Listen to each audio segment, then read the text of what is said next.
Okay, I think this is going. So, welcome, friends. This is stream number 74. So, 70 streams into web server stuff, and I decided to switch to game development. So, hopefully, I do not live to regret it. But this is stream 3 or 4. One stream wasn't really programming, but I guess I'll call it stream 4, so that I can think of it as starting on 71. We're doing game development, but there's going to be quite a bit of time before there actually is a game, although I hope not too long, because we're going to need a bunch of time to actually set up our game servers. So my stream is all about doing things from scratch if I can, if it's not too much research and development. So that's why streams 1 through 70, we're all building my own web server from scratch, except for a few things like cryptography. I really don't have skill in that, so I picked up the LibreSSL to do that for me. But everything else, well, most everything else I did myself, and we're going to try to do the same thing with games. So making a multiplayer game, it's important to set up the servers, and the servers need to be available. So that means fault tolerance, and they need to agree on the state of the game. So a lot of the work that I'm going to be doing soon will be in the area of what they call consensus. So getting multiple servers up so that if anyone crashes, the game doesn't go down. But with multiple servers means you have multiple copies of the state of the game, and they need to all be in agreement or in consensus. So we'll be pulling in the raft algorithm, or at least part of it, to help with that. And before we do that, I need to actually have my game servers connect to each other, and that's what I've been trying to get to. I thought I could get it done yesterday, but didn't quite get it done. Ran into some technical issues with my tool chain that I'm using. And so I'm going to try to finish that today and then get to work on server coherence. We don't actually have any game state, so I think my idea of coherence at first would be just leader selection, which is important because you need your leader to actually allow the game state to progress. And also I think I'm going to use the leader to be the server which finds the single well-known port that clients will initially connect to before they know about the rest of the cluster. So, in case you haven't seen this before, you could either go back to stream 71 where I talk about it, or 72, or even 73. Or I can just do a really brief overview review of it. So there's a link if I do the today command to, oh, that's interesting. My today command refers to today. Actually, it should refer to game. Hey there, Romani, hate. Yeah, so the game command has a pointer to the overview page for the game, if you want to learn more about that. And in the same notebook, if you go to log, you'll see my plan for today. And in notes for the game here, I have the system architecture and then individual server architecture. So really briefly, system architecture, I was talking about consensus. We have multiple copies or instances of our game server. They need to talk to each other and come to agreement with what the state is. So in addition, there's also a special server called the orchestrator, which really I just have in order to launch the Realm servers and kill them if they freeze, launch them if any of them are missing. But otherwise, all the work is done by the Realm servers, and clients talk to the Realm servers directly. All these connections are through WebSockets. So within the Realm server, the WebSocket stuff I built up over the last 200 plus hours. We're leveraging that to build this component called Coordinator, which is making and receiving WebSocket connections in order to form the cluster of servers and allow us to communicate back and forth between servers. The rest of the game we'll talk about later, but just a really surface overview of it is, with the consensus algorithm, you want your state to be serialized in a series of actions, and they call it the whole series a log. I call it a journal. You might have heard the word journal as in journaling file systems, or it's a sequence of changes to the thing, whether it's a file system or a game. And for me, I don't know if these are the right words, but I'm calling the thing that takes the journal and creates the state of the game the executor. So it's like executing the entries of the journal log to apply them to this game state. And the game state kind of looks like this. You have your world or realm. It has many zones. Zones have many places. Places have entities. Some entities have dialogue scripts attached to them. Game objects in general can have Lua scripted methods attached to them, and triggers, which I call effects, to make things happen in the game. And all of these methods and other things go back to, I didn't mention this, but this reconciler is a thing that's kind of collating change requests to the game. And then that goes out to between the coordinator and the journal to kind of figure out how to move the game forward. So that's really brief overview of it. And so today I'm going to try to finish the work of, if I show this diagram, making this happen. So realm servers connecting to each other so that, actually this diagram is not quite accurate. This is showing 2 connections. Really it should show 1.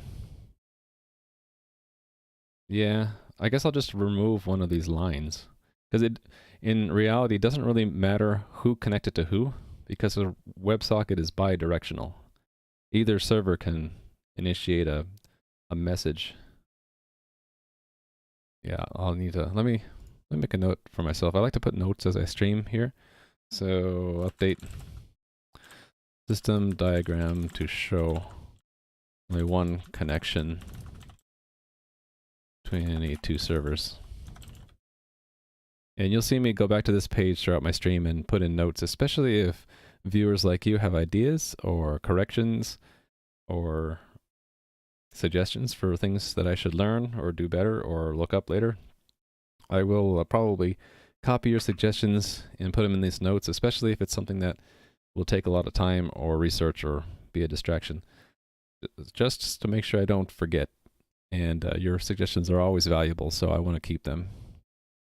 And I usually will follow up on them and put back my notes under follow-up. So like, for example, the previous stream, there was a bunch of notes here. And I have details of, if you're interested, you can go through and see what I looked up. For example, someone recommended looking into WebAssembly, and I did. It was a pretty cool thing. It lets you take C code and compile it into a form that you can put into a web browser. I thought that was awesome. But I didn't really see an immediate need for using it myself in this project. But of course, as my changes, I refine my design, so we never know. So yeah, so this note is about the big thing that really bit me yesterday. I had a problem where my build system stopped running correctly. So I'm used to it using Ninja. So especially if there's nothing to do, I like to see this nice concise message, Ninja, no work to do.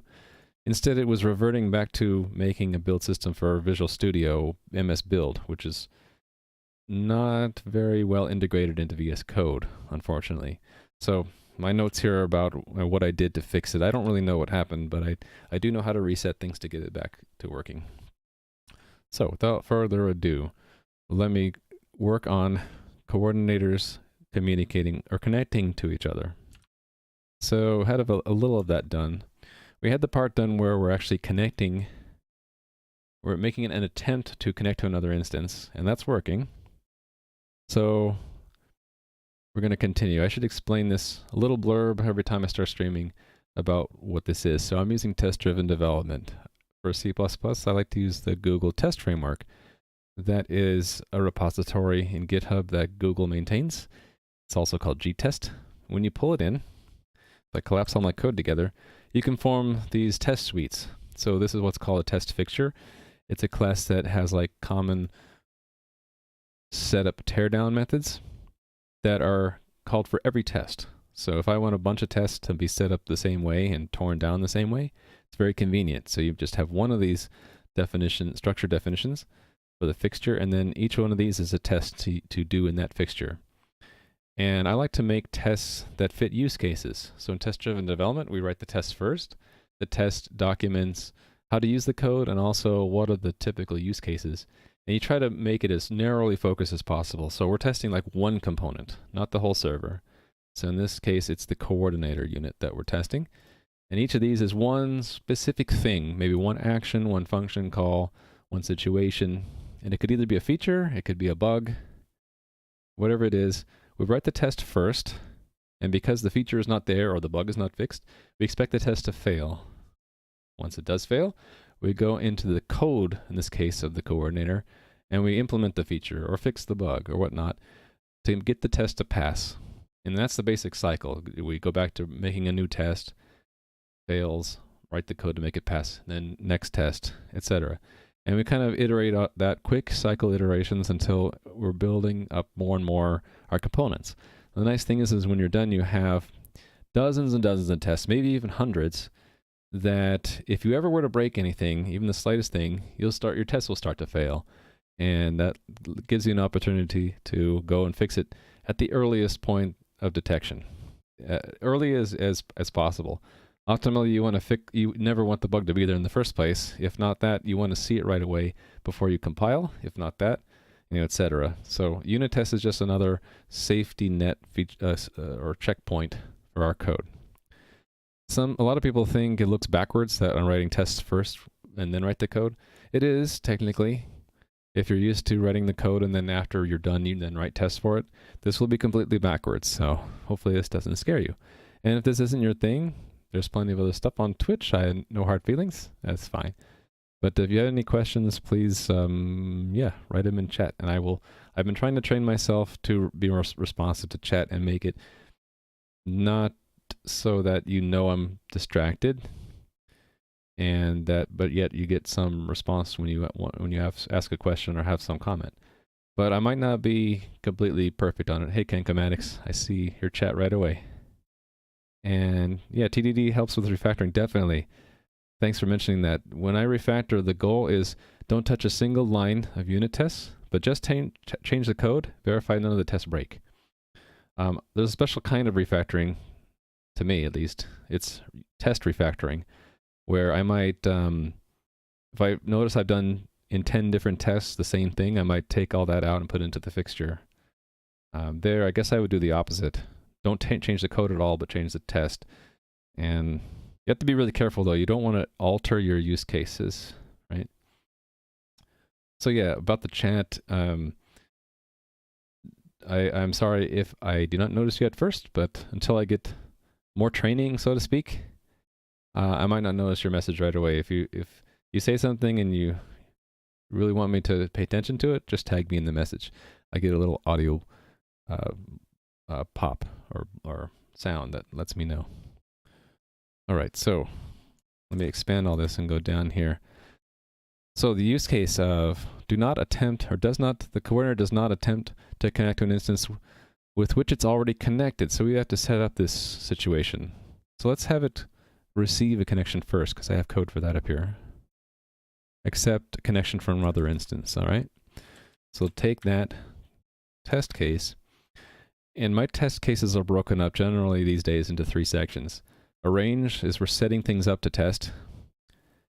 So we're not doing anything that we mean to test, so we don't care about any return values unless we need them for future method calls in the test. So you'll see everything is cast to void, which means explicitly I don't care about the return value, and there's no asserts. Act is where we do the thing that is the main subject of the test. Usually it's pretty short. And assert is checking the side effects. So if the thing we did has direct return value, you'll see an assert here. But this one returns nothing, so we can't check. We test only the side effects. Assert, like here, will be if it fails, stop the test. Otherwise, expect if it fails, just mark it as a failure but continue. I like to use expects because then I see multiple failure points, and I only use assert if it's silly to continue the test if it fails at that point. You don't watch that often, sorry for probably often asked questions, but is the game playable? Not yet, because I just started like 3 streams ago, so where's the best thing to... So if you go to game, there's that link there, and that takes you to this page. And what I plan to do is the very top thing to grab your attention is it'll tell you whether it's playable. And you'll probably see an announcement in my Discord. Let me have a link to that. if you want to join that and just watch announcements or just mute the whole stream and just come back every once in a while and check it out, I'll probably say there when it's playable. My goal is to get it playable, but maybe not fun right away, but at least playable as soon as I can, and make it an evolving game, as in you log in and there'll be basically nothing there at first, but at least it won't crash. And then I'll be putting in content as the game is played. So right, what I envision is at the moment it goes live, if you log in, you'll be like in a room that's just like a 3x3 room that you can't do anything in. And then I'll be in the game building up some room next to it. And the moment I want to open that content, I'll create a door. So you'll see, boom, a door will appear. Maybe there'll be some server-wide announcement of it. I don't know. And then you'll be able to open the door and go into that new area. That's my goal. So yeah, all the things in this page talk about what kind of game it is. If you like this kind of game, cool. If not, no hard feelings again, that's fine. But think to a really retro 2D game like Ultima 4. That's sort of like one of my favorite all-time games as I was growing up, and if I could make a game in that spirit, I'll be really happy. But I could branch out and cover other genres too. The idea is that it evolves, and there are multiple areas. Even I might allow users to have their own story, have their own subset of the game where they're the super user, they're creating content in the game. So, oh, do I have the stream title wrong? I knew I screwed something up. Let me fix that. Oh yeah, I'm not play testing Thrusty's ship. Let me fix that. So this is 0074 C++. Yeah, thank you for catching that. I had this feeling I was missing something.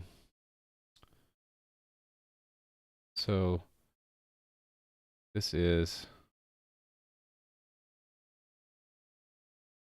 game development, game backend development. And title. Sorry you can't see this. I don't want to show it because there's like maybe personal info in here. Game. So what we're going to do? Game development. Sure, educational, engineering, design. Okay. Whew. Thank you for catching that early. How long was I a doofus for? Okay, 18 minutes it had the wrong title. Hopefully it should be good now though. Are you good to go? Hopefully. Gosh. I'm gonna feel bad about that for a while now. That's a bad thing to screw up on. Yeah, so sorry if you came here looking to see Thrusty's ship. That's the game I was testing earlier today, and I just forgot to update the title. If you want to see that, that's in the VOD, or look at Mike and Principal's channel. I think he's on now streaming it. And I'll be playing that game again soon, but we're coding today. And how did I get to this page? Oh, to do. That's why I must have clicked to do. Okay. Right. All right. So this test that we copied from was just making sure we could receive a connection. So all of it, well, not all of it, but the thing to do is now part of the arrange, and the act is actually to not attempt. So it's the inverse of making an attempt. So we'll do the same kind of thing, only a little bit different. Oh yeah, let me know if you think I should enable some commands that you don't see there. I'm kind of, it's like my game, it's just starting and needs to evolve. There are probably commands missing. Probably you guys have some great ideas on commands I should add. And curious to see how long I can use the stream elements before it reaches its limit, and I'll have to use a more cool bot. Like Botland bot or something. Or make my own. Okay, so the test framework lets me simulate the environment around the unit that I'm testing with what are called mocks. So I have a mock timekeeper. The coordinator back up in the setup,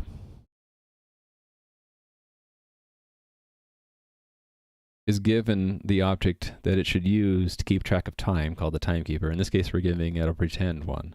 So that lets me here do clever things, I think, like moving the clock forward without actually making too much real time elapse. So if we move the clock forward on the coordinator, we expect that if it makes connections based off of how much time elapses, which it should, that it will have tried to make some connections if it wanted to. Now before, we did expect it to request a connection, but now we expect it not to. So I'm going to assert that it's not equal to ready. Assert.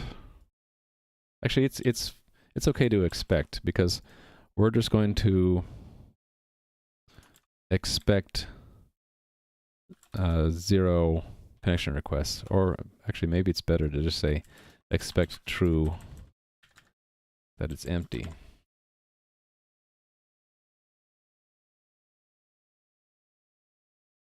Baudlando's not open source. Yeah, that's probably not a frequently asked question on Adam's channel, but once or twice I've seen it asked, and would be cool. But I understand that he has the goal of at least supporting the cost of running the game, if not making a profit. So it makes sense that he'd want to keep it private. I'm going to do the same thing with mine, I think.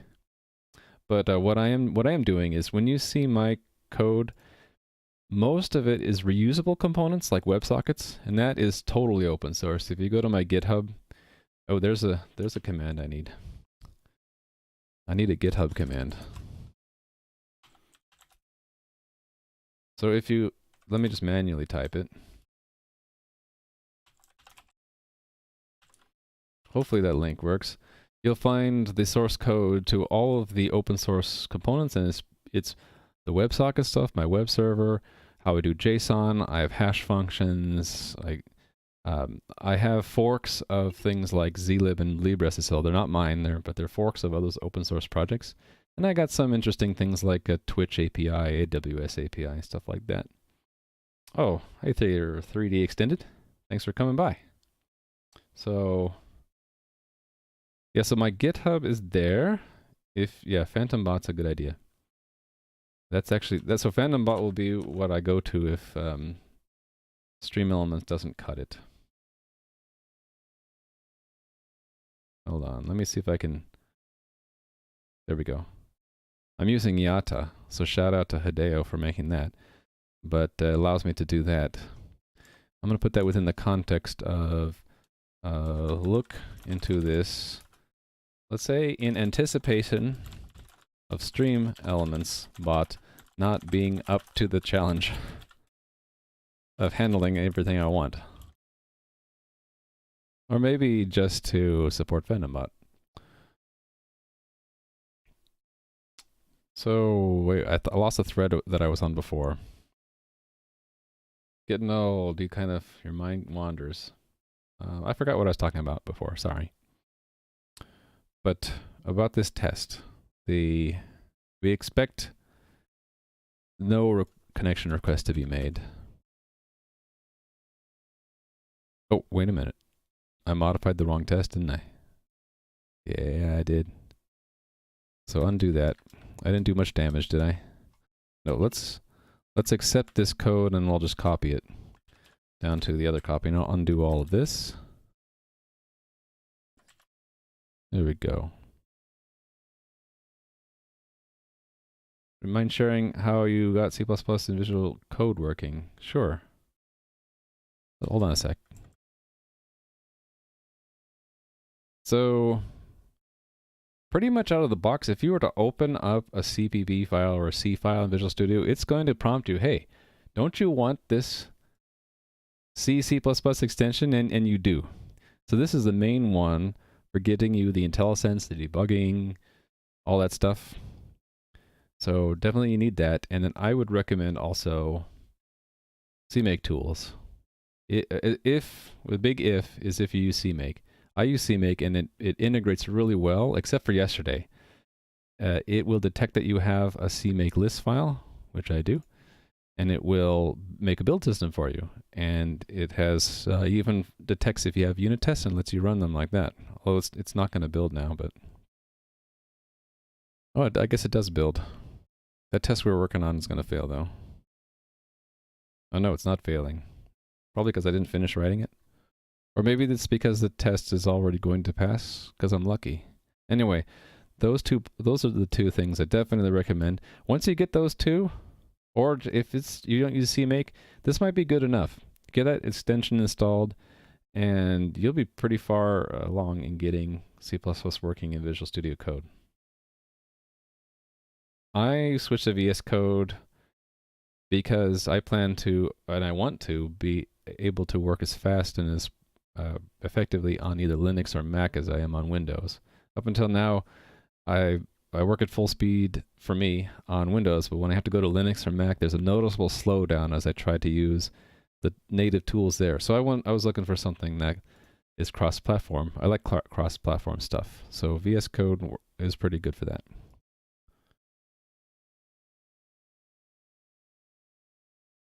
I think I was just lucky in that we already have the code to do this. So to test my theory, what I'm going to do is comment out this. We should now expect the test to fail because we did not get a connection before we waited for one to be sent out. Yeah, I've been running it in Cmake, but I'm going to run it here. Yeah, so it's failing now.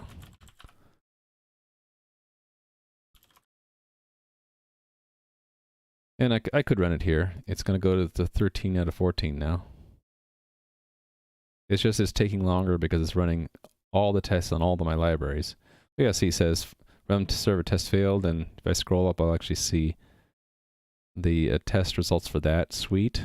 And then if I keep going, I'll find where it's failing. It's failing because the future status is not ready. No, it is ready and it shouldn't be.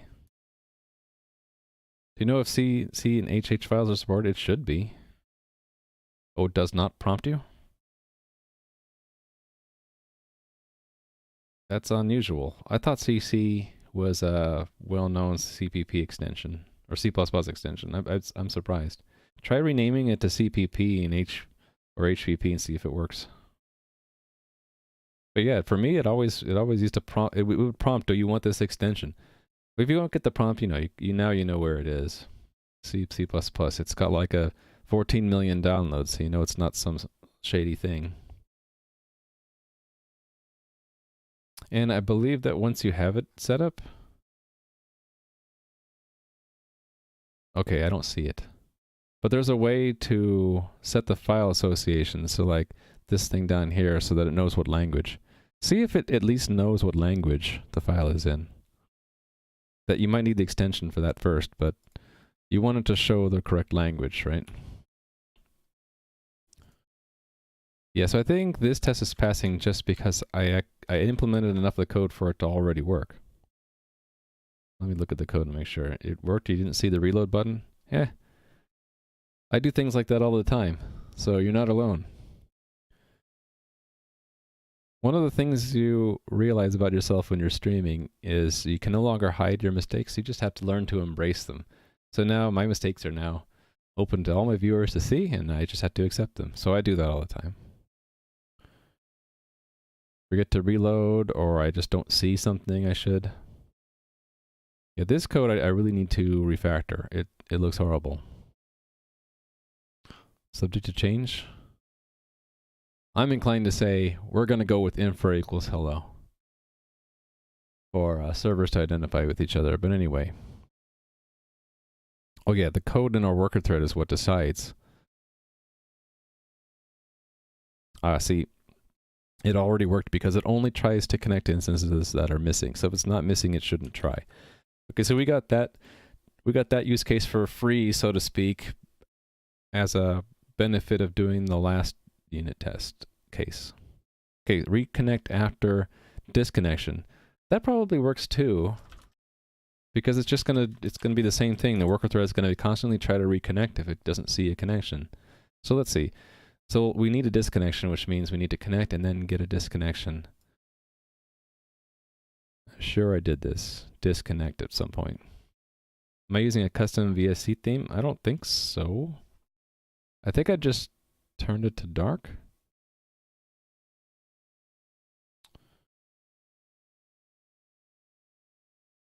Yeah, I don't think I have any theme plugins. How do you set your theme? There we go. So I think the default is light. I just put it to dark plus. I'm getting more and more into dark themes. For one thing, if it's bright white like this, there's a problem with my camera. You can't even see my eyes. So I don't like that as much. Yeah, so dark plus. Dark, you don't like dark themes? I'm sorry. To each his own. But yeah, it's super convenient to change it. I mean, it changes it instantaneously. Look at that. Solarized light, quiet light. Pretty cool, huh? Dark themes are okay. I haven't seen that emote ever before. Yeah, it's kind of bright with the bright themes. Disconnect. Here we go. This is disconnect. So whenever you see me look down, it's because I'm not a perfect touch typist, and I don't have that training to search for the home keys first. I just look down and I cheat to see where that is. Disconnection. There. So now we should expect it to try to connect. So I'll take the same assertions of a connect attempted, right? And then that has to be an assert equal. Can I help you with your homework writing 30 lines of Python? No. I have a rule that it's not something I came up with, but other dev streamers, you'll see the same rule. We're here to give you advice. We're not going to do your homework for you. If you join my Discord, which you're welcome to, you'll see that the rule is posted there too. I'd be really happy to help you learn, but I'm not going to do your homework for you. So I just say that as a fair warning. If you have a specific problem that you're struggling with your homework, feel free to write about it, and we'll try to give you some advice to help you learn. Here's Stack Overflow and Google. They can, be careful though, you might get your answer, but you won't learn. You gotta remember, it's more important to learn than to get through your homework. Yeah, so if you have a gist of some code and you want my opinion on it, I will gladly look at it, but I will do it. I'll do it off screen at first to make sure you're not trolling me. And if it's okay, I will bring it on screen and I'll comment about it. But up to you. Either give me a gist or ask a question or put it in Discord. I'll certainly. I think any good dev streamer is willing to help. We just need to know specifics. What is the problem, you know? Code of last change. Okay, yeah, I need this right here.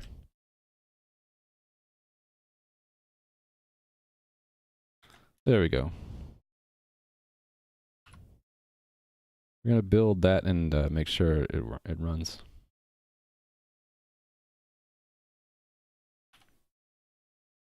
Run all the tests. Yeah, so I got that one for free. I don't like tests passing first try, so I like to sabotage them. Let me have it not close, and that should sabotage the test, right? Yeah, okay. You know what the problem I have with touch typing and F keys is? I never learned how to find the F key from home, so I'm always looking down to find it again. Makes me think maybe I should rebind the keys so they're not F keys. At least see that you tried solving it and you actually run out of ideas. Yes, so Silent Winter, have you heard of the minimally complete... I can't even remember. There's a term for it. Minimally complete problem. Let's see if someone can beat me to looking it up. I'm looking it up right now.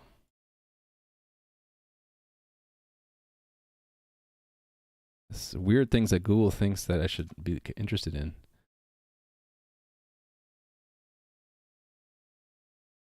There we go. Minimally complete and verifiable example.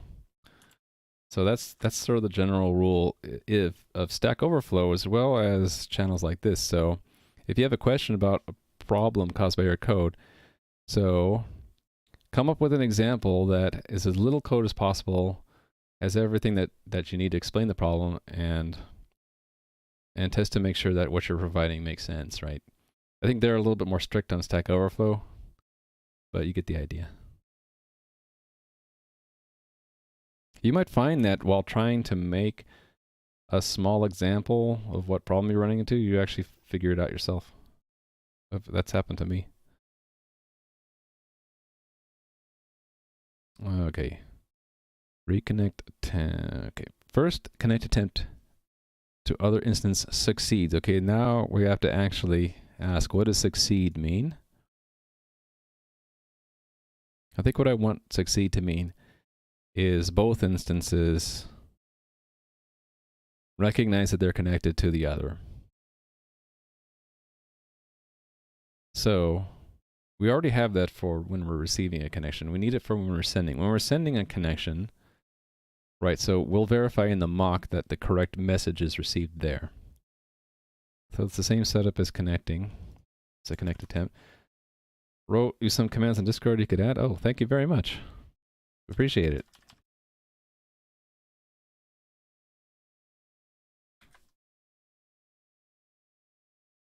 This moves to act. This moves to arrange, right?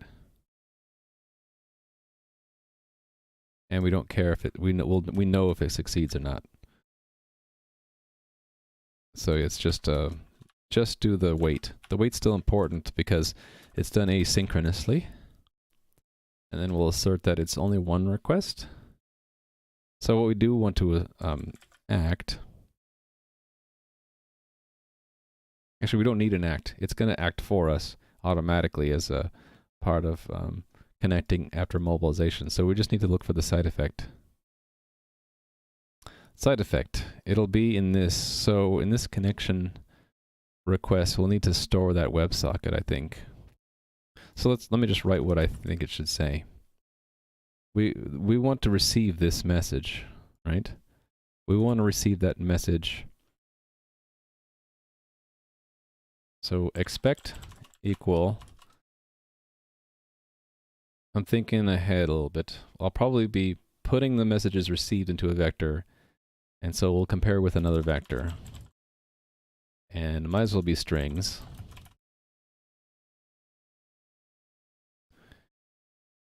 And it'll end up in mock. Finally have background noise while coding on Thursdays. Yeah, I was thinking about that. In fact, someone in my family was saying, "Hey, do you have a problem where you're competing with other streamers?" And I'm like, maybe a little bit. So it might be a good idea to schedule things so that there's not so much competition, and that gives people who, let's say a streamer isn't going on Thursday, they have some alternative for Thursday. That works, right?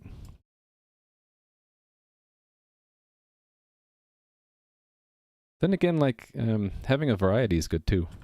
So let's say the connection request includes the,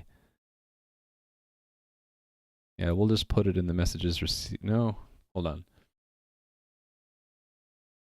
It's probably easier to have a WebSocket and ask the peek into the WebSocket. No, wait a minute, hold on. No, see, the WebSocket is not a mock. So I'll need something that registers with the WebSocket, and when it receives a text message, it puts it back into the mock, or back into this structure. So let's see, we'll expect it just to go here. Text messages received.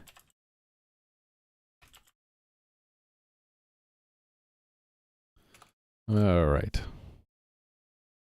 Oh, I forgot to put the actual message. That's this.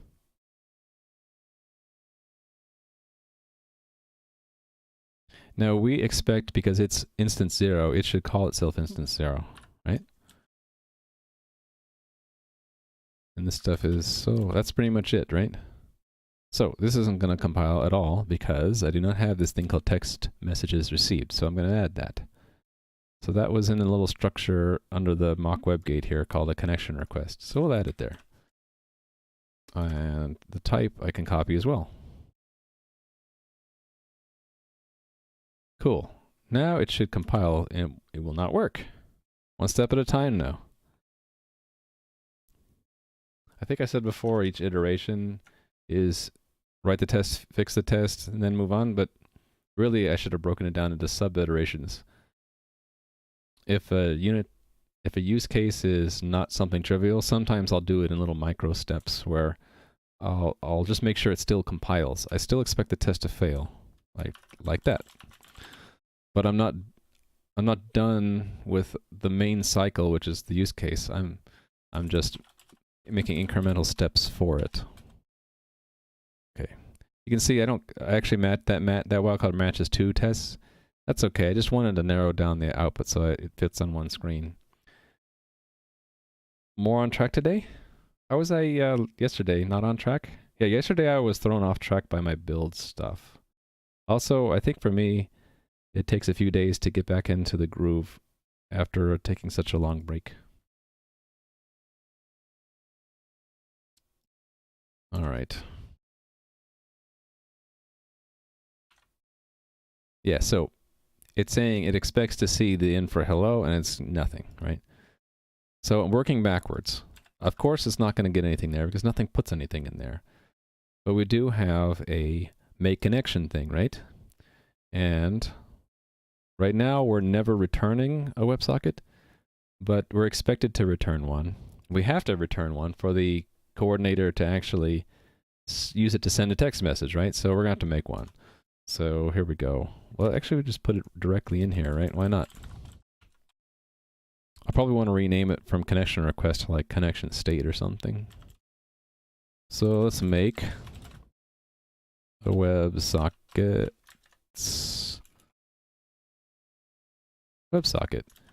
And then, so I don't have to do this from scratch every time, even though I like doing things from scratch. I'm going to take some code from here. Actually, we don't need a connection, do we? No, we need a connection. How's this going to work, though?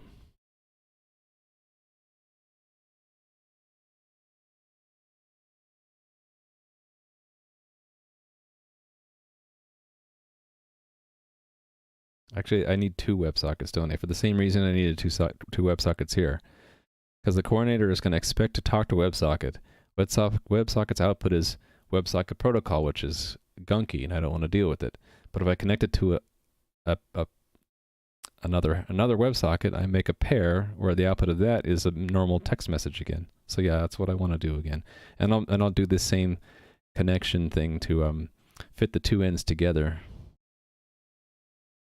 So we'll do the same thing. In fact, I'm going to copy all this. And we'll just put it in place here. So this much of it. Okay, this part of it should go where this was declared. It's not const anymore. I guess if I was a C++ wizard, I'd know how to make it const. Hold on. Can't I make it? Maybe I am a wizard. Maybe that's all I need to do. Ooh, will that work? Then all I really need to do is connect together the 2 peers and open it. Of course, I got to qualify this. Will that work? I mean, there's a lot of text there, but maybe it works. Ah, look at that. Guess I don't need to do this anymore. Oh, sneaky. Now I just return the server end of it, and we're going to use... Okay, right. Let me incrementally make sure this doesn't crash anything. I shouldn't say I could do this if I was a wizard, but hey, I actually know how to do it, therefore I'm a wizard. That's kind of lame. I should really let other people say, if you can do blank, whatever it is, then then I'll consider you a C++ wizard, and then I'll actually do the thing, and then I'll have earned it. Okay, so we didn't break anything. That's the wrong filter. We didn't break anything. That's good. So all this is being set up, just not used. So let's use it. To use it, we're going to receive things on the client end. No, hold on. It's the client we give, because they're making a connection. They are the client. The server end, we will register a callback. Okay, you need to be careful about this. We need to set a text delegate.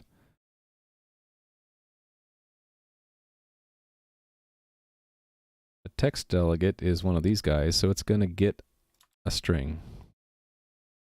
So it gets a string. Right, so what we do with the string is we're going to want to put it back into this request, right? So this isn't going to work. I'll fix it in a second, but I'm just writing the code as if I'm just translating my speech into code. We're going to want to take the connection request, and we already have space there for the text messages received, and we're going to want to push back, right, the data we got. Wonder if I should make that an R value reference in web server.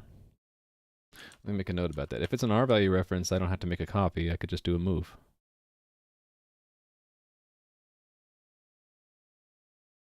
Consider R value reference for WebSocket. What do I call it? Message delegate, I think. Message received delegate. Whoa. Is move faster than copy? It can be. Depends on how heavy the object is. For like a shared pointer, for example, it doesn't matter. It's very light.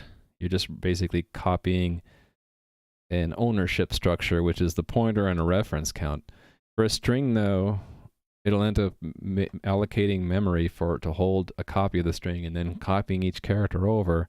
So you could argue if this is done millions of times per second, it would be better to do a move, because I don't think the WebSocket itself ever needs the data after it's given it to the callback. So by the way, if it was an R value reference like that, the way you do it is you have to convert this into remaining an R value. I learned this the hard way.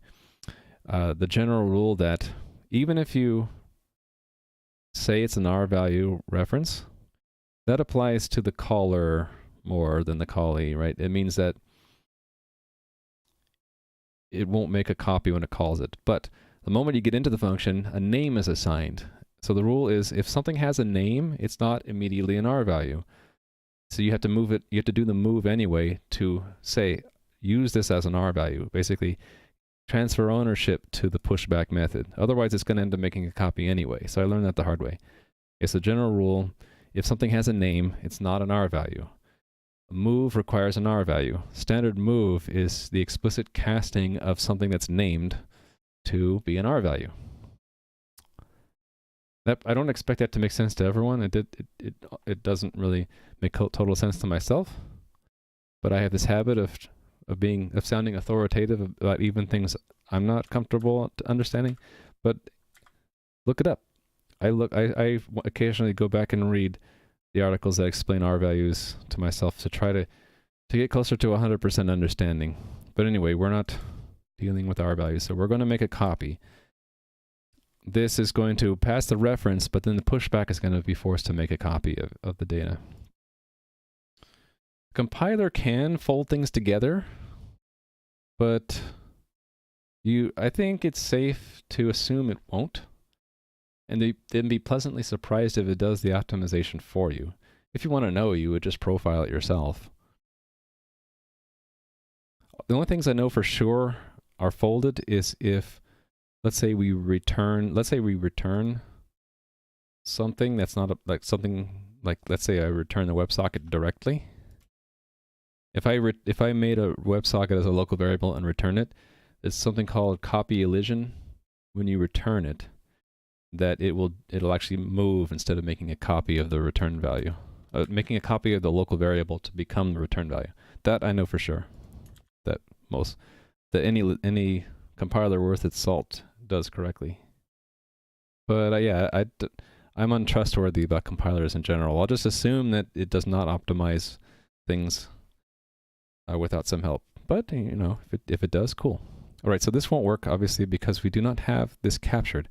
It would be dangerous for me to capture even a reference to it because we're giving the callback to something that we have a strong reference to ourselves. So this is going to force me to capture something that is shared between connection request and the callback.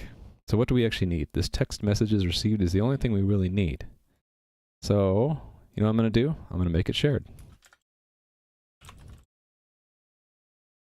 This is something that I didn't know how to do when I was first streaming. I learned the hard way. If in these Lambda functions, if you do stuff like you capture this, it can be really dangerous because the callback function you made might be called after this has been destroyed.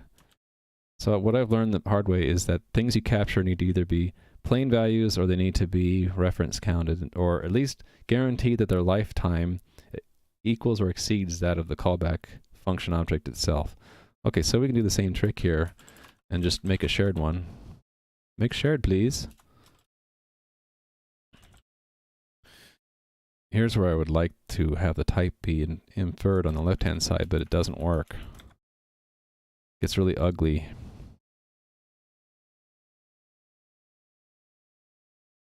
Oh, arguments. Yeah. There we go. So that breaks a few things down here. This is knowledge will apply literally next week. Well, double check it. Don't trust me implicitly. But I'm assuming you're going to be doing either coding or maybe an interview or something.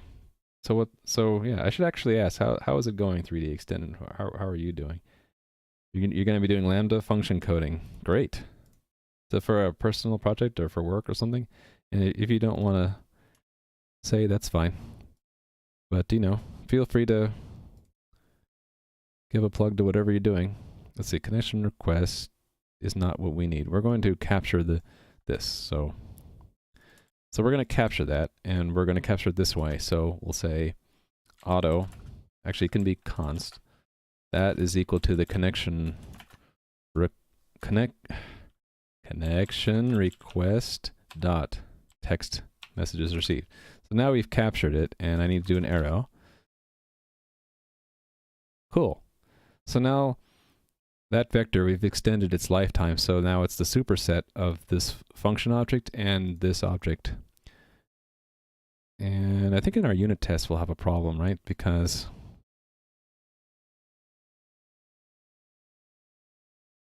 hold on, this should I bet it won't compile. It's just IntelliSense doesn't know it won't compile.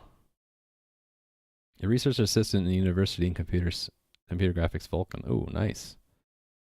There was a streamer I was watching who was coding in Vulcan. I've always wanted to learn more about that because I was trying to teach myself OpenGL, and then I saw, oh, Vulcan's the new way, right? And I haven't had time to look into it. See, IntelliSense doesn't alert me to this, but I know that, let's see if I can guess this. It's that this is a shared pointer, so I need to dereference it. And I might need to put these in parentheses. I've run into that before. Oh, I didn't need it this time. Okay, cool. So, it still won't build. Oops. I mean, it still won't pass, but now I think the test framework is complete for it. So that so we are giving back. Oh, you know what? I didn't even notice I did that. That's stupid. Now it's giving back the client end of a WebSocket pipeline to the coordinator, and if the coordinator did the right thing, we will if it sent a text message, we would receive it and put it in our vector here. Recommend starting with OpenGL since all Vulcan tutorials base off of it. That's cool. You know, one thing I had a problem with when I was trying to learn OpenGL, I kept hitting the OpenGL 1 stuff, the fixed function pipeline stuff, and I would get really confused because I'm like, wait a minute, this looks totally different. And then it took me a while to figure out that they changed to, I don't know what it's called, but away from the fixed function pipeline to the newfangled stuff, which is what I really wanted to learn. And then after I learned how to recognize it, whenever I see the fixed function pipeline, I kind of chuckle and say, ah, that's old. So that's good to know. I could pick up Vulcan then, if I, or maybe a little bit of it, since I've worked with OpenGL now. Okay. Did I run that and make sure that still should run without a filter to make sure nothing else broke? First connection attempt succeeds. Yeah, okay, good. So now we're returning a WebSocket. So now we just need the coordinator to do the right thing. Okay, why did I not keep that editor window open? I don't know. Now it's open. So, I think that's what we want to do. Yeah, see, we're making a connection, but we're discarding the WebSocket. Let's actually keep the WebSocket around. All right? So that would be... just put it somewhere for now, right? And we'll just say, hey, send a text for us, right? And I'm going to be clever as I possibly can about it. So it wants a string and then a flag. Okay, the default is just send it as one fragment. So we'll just make, look, my cleverness will be that I use a special factory called JSON object. And after I make a JSON object, how come I don't get an IntelliSense there? I don't know. Oh, because I don't need it.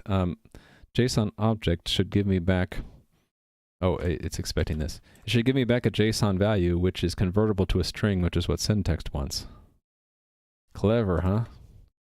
So I can make it look pretty. I can just say, what was it I wanted to say? Infra hello, was that it? And the way I do it is my initializer list constructor is this way. Actually, it's not a constructor. This is a factory function that takes an initialization list. And the list consists of pairs key value. It was that, and then there was realm, no, ID is realm, right?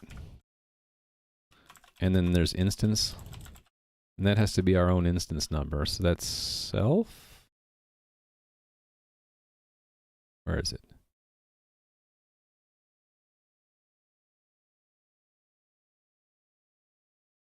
I don't see it. Oh, instance. It's just instance.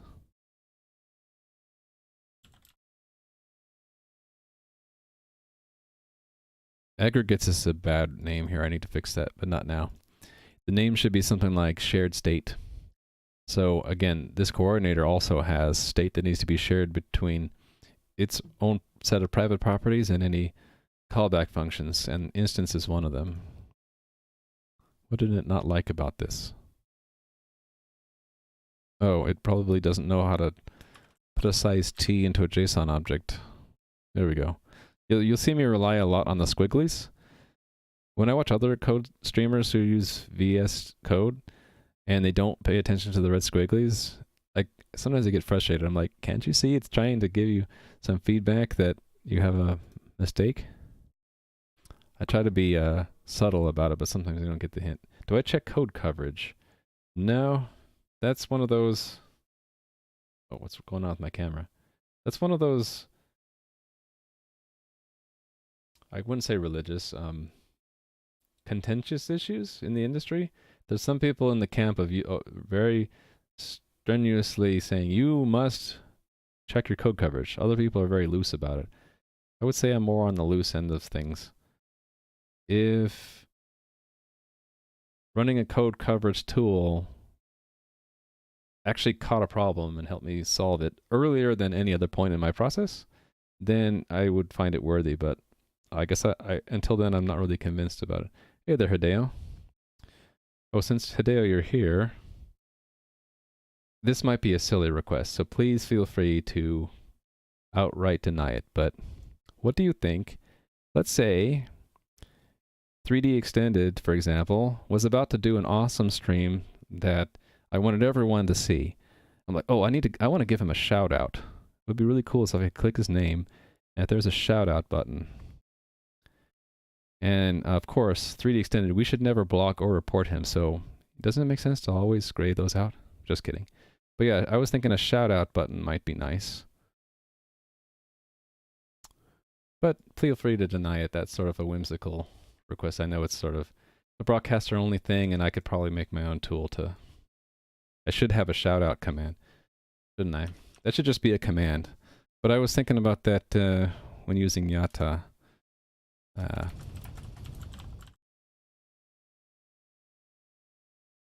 That if Yata had like an easy way to give a shout out, that would be cool. Oh, right, you have scriptable things in there. I should do that. Settings actions say... Sorry guys for this little aside, but let's try this out. This is sort of a plug for Hideo's Yata tool anyway. Actions? Oh, here's another problem. How do I see what instructions you gave me? Okay, it's say and then...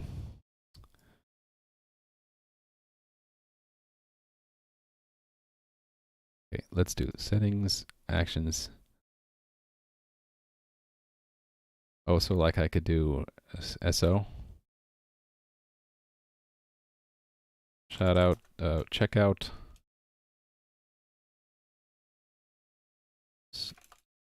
Stream. Let's see if this works. It would just be that, right? So then how, I've never done this before, how do I actually use it? How do I use an action? Oh, is it now added to them? I need to pick someone who actually streams. Who here streams? Well, Hideo streams, right? If he streamed, then that would be the link to his stream. Oh, that's excellent. Okay, never mind. You already have it. See, that's how awesome this tool is. It has stuff I already want. I just am too dumb to find it. Cool. Thank you very much. I like it. I can also use the burger menu next to each name. Oh, I love it. There we go. Check out his stream. I don't know if 3D Extended streams. We should all check it out if he does, though. Thank you. Okay, what was the problem here? Well, there was no problem. I just haven't finished this yet. You streamed a long time ago? It's not the best explained. Well, no, that's okay. You know what? Usually, like, since it's a new tool, I guess there's a balance between digging through all the settings to figure out and just asking. And it was, I guess, just because I'm a lazy person that you happened to be here, I'm like, oh, I'll just ask him. But yeah. I guess some people dig deeper into the menus than others. So I guess I'm a one-level digger in menus, whereas that was in level 2. All right. Let's run the thing. Oh, look, it crashed. I like it when crashes happen. That's actually what I was thinking of making my first emote, would be like a symbol of a bug or something that represents a crash, and then every time something would crash and I say, oh look, it crashed, I like it when it crashes, someone would say the emote. Anyway, first step when it crashes and I have no information on the command line is to run it here. Oh, you fixed one of my issues? You're awesome. Thank you so much. Can't wait to try it out. Should I try it out now? I'll try it out later. It was like I would select all and want to copy them into the clipboard, right? And that wasn't working.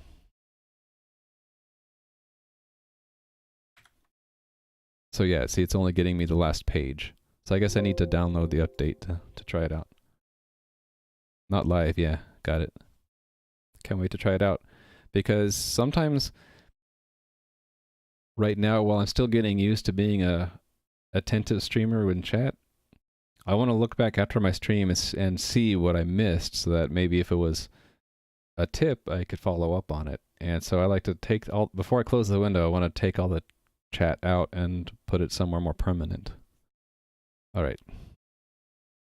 Yeah, so this simply crashed. So this is, wait a minute, did it run the right thing? Let's see what it ran. Oh no, it didn't run the right thing. Let's run all the things, or I can tailor it to that case, can't I? Now let's see if we get a... Okay, good. We got a crash to happen in the debugger, so... Let's do some debugging. It's empty. Text messages received is empty. I thought I created it. What happened? Restart, please. Is it empty still? It's empty. I thought I had it initialized.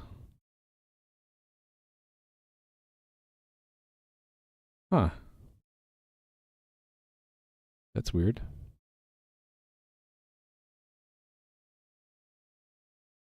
Oh no, I'm just misreading this.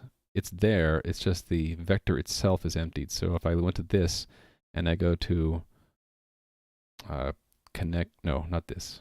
If I go to connection request, text messages received, it does point to something.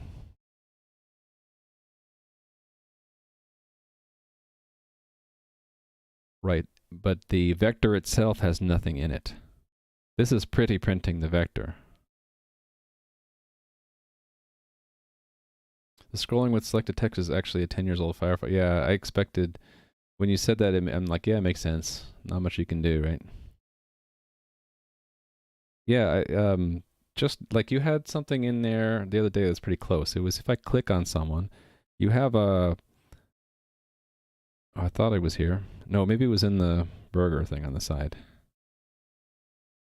There was something that was like copy all messages sent by someone. I can't remember where it was, but I'm like, yeah, almost like that, but just for everyone. That's cool. Yeah, that's what I've... So what's going on here?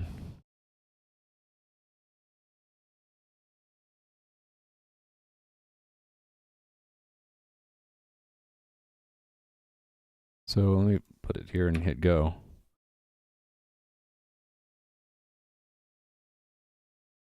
This is not working. Why?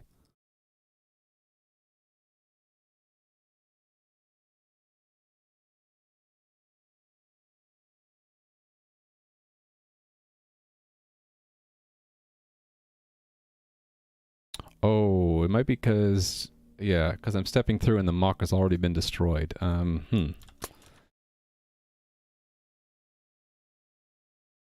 We might need the mock itself to be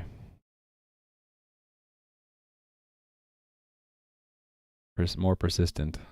Gosh, how am I going to do that?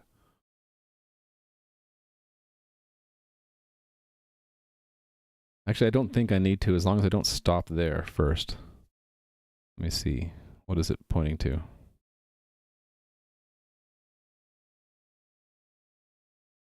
Okay, now I don't understand. It's like the vector exists and then tries to push back and it runs into an error, which is what? Access violation, and it's going to a null pointer. Oh, okay, this is null.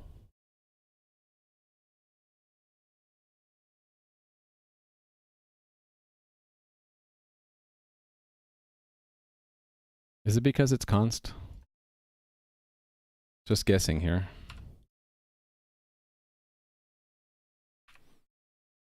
Nope. Null pointer.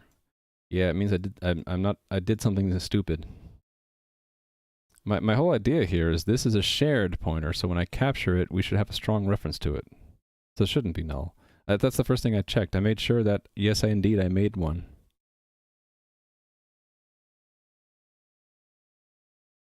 Oh, could it be that...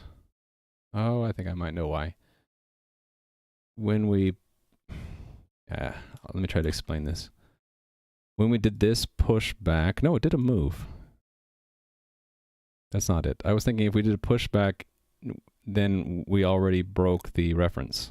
Oh, no.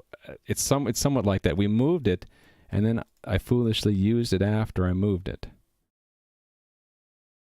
Yeah, this move needs to be last. In fact, I can't do that either. I have to... Well... Yeah, I need to get a copy of it to return it. Before you move. Once you do this move, you're not supposed... It's been moved. You can't pick out of it anymore. That's something the compiler should warn me about, isn't it? You have a lot of respect for people who do large projects solo. Your solo project is always small and you end up getting lost and confused. Well, I think everyone gets lost and confused at some points, but it's like anything. You just have to keep at it. I guess the secret for me, that's not a secret. The thing for me, I think for a lot of other people, is you pick things that are fun so that even when you're lost and confused, you're still having fun, and you try to find a community or a set of resources that help out when you do get lost and confused.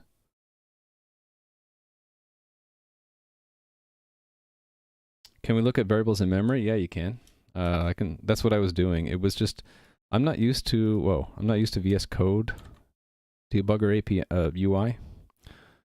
But yeah, so let's verify that. I'll actually use the debugger to look at memory.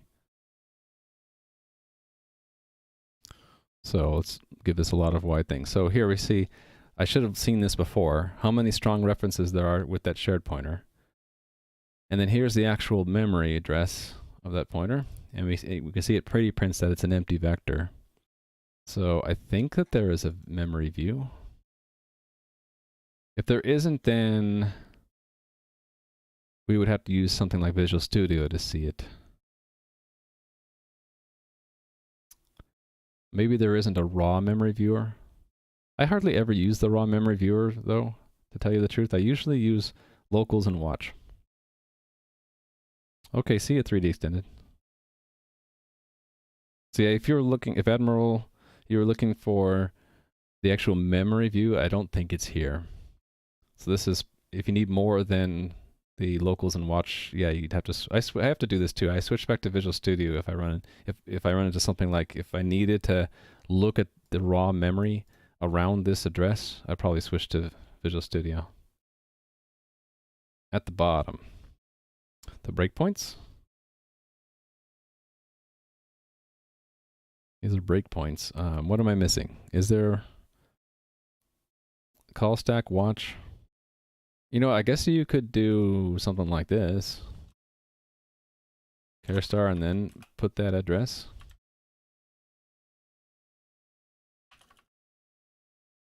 That's one way you could look at memory. Bottom of the first panel.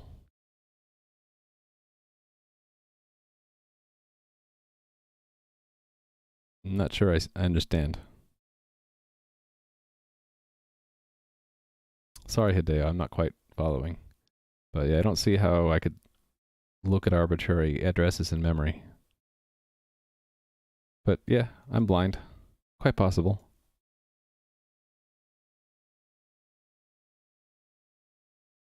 I'm gonna look for that later, actually. I'm kind of curious if I'm just blind or if it's not there. Look for raw memory debug view in VS Code. So yeah, I was saying before, if I find the answer to this, I'll put it here, Admiral. So if you come back, I don't know, a week from now, and you look at my notebook for 74, I might have figured it out, or I might have said, hey, I couldn't figure it out. Use Visual Studio.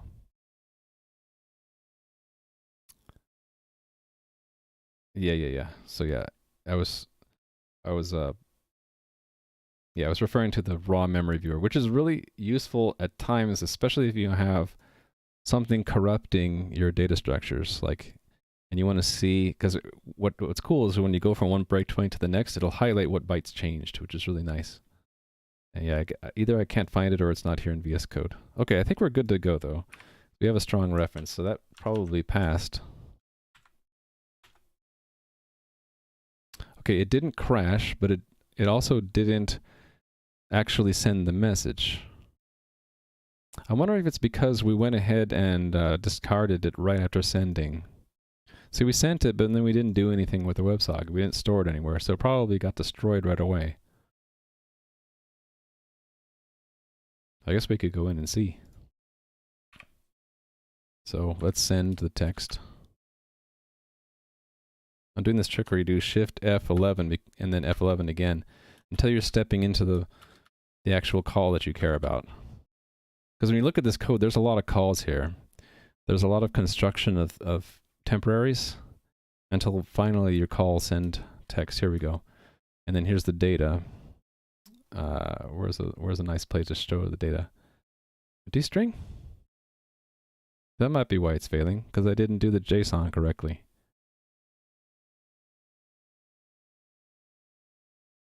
How did that not work? Oh, I know why.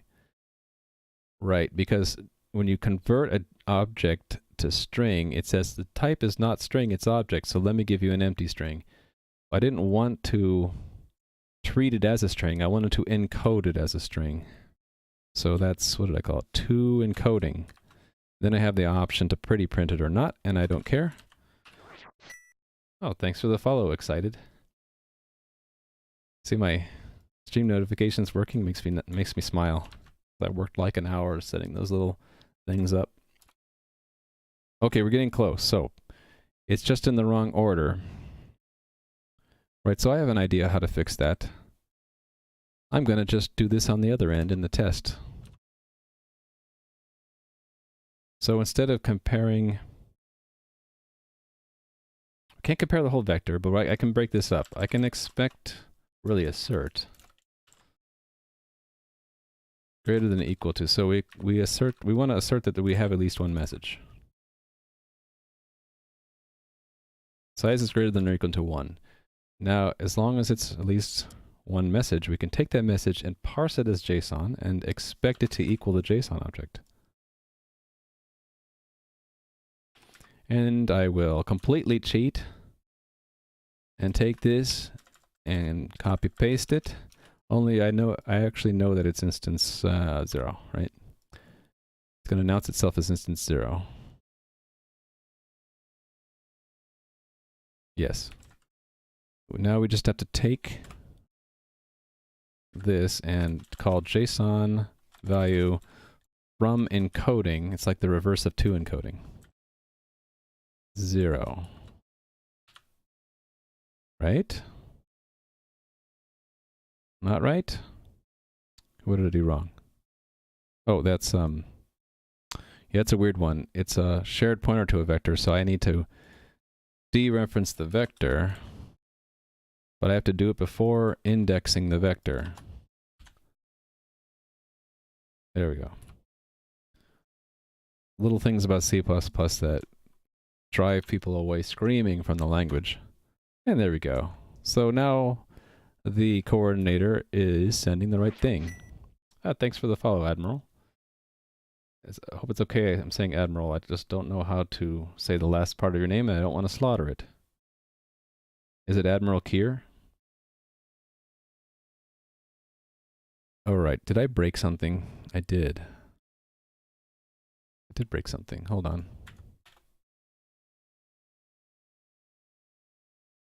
Okay, how is that breaking? Connect to other instance attempted.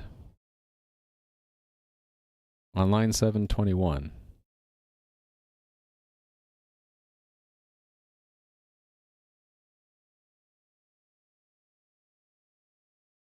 It's not ready?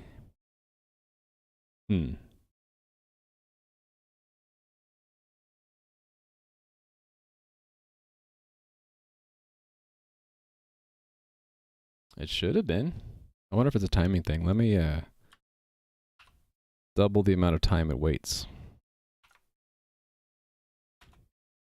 Yeah, it is. So it's a timing thing. Well, I'll just double it for now.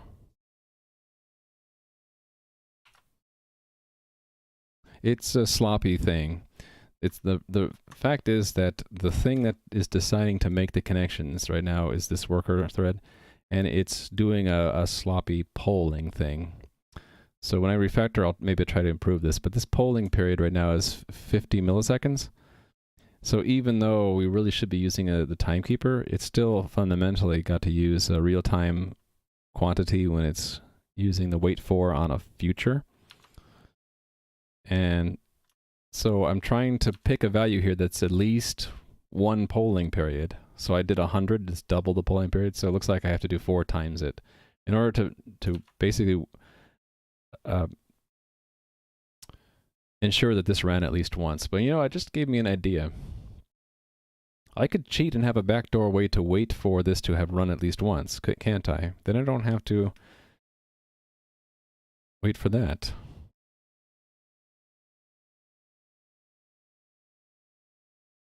Actually, it really doesn't matter. This one should always, it should always become ready. We just don't want the test framework to stall. So I could just make this an arbitrarily large number, but not too out there. Just a second.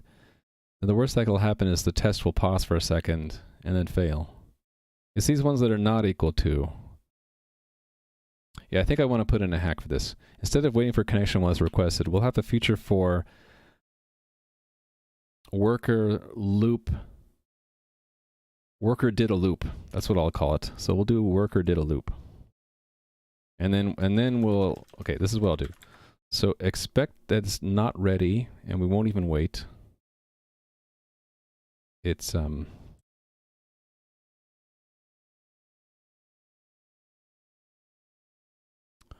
what is it to just check it? I can't remember. How do you check a feature without waiting on it? Are there no callbacks? Well, I could make a callback, but I'm trying right here. I'm not sure if are there no callbacks if you meant the stuff I'm looking at now, or if it's something I was looking at a minute ago and I missed. Let me know. But for this specifically, the worker thread, it's communicating with the outside world through this future. And actually there's a pair of them. There's that feature, and then there's the, where is it? Oh no, it's in the test framework. When a request is made, I set the feature here. Oh, you know what? I need to put that at the end. That might have been erased there. Put it in and then do the feature. Actually, that's probably why it was failing. So yeah, it's right now the communication between threads is through futures, not through callbacks.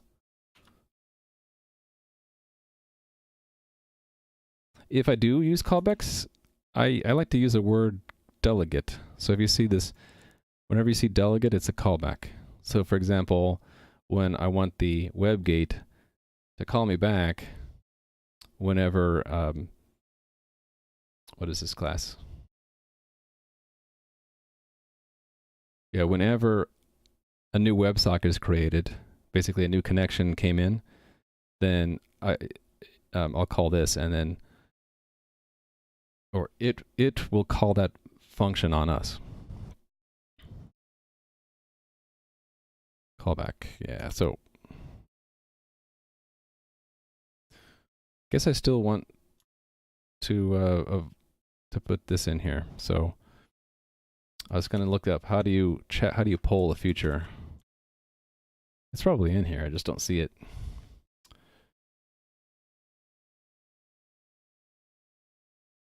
Future.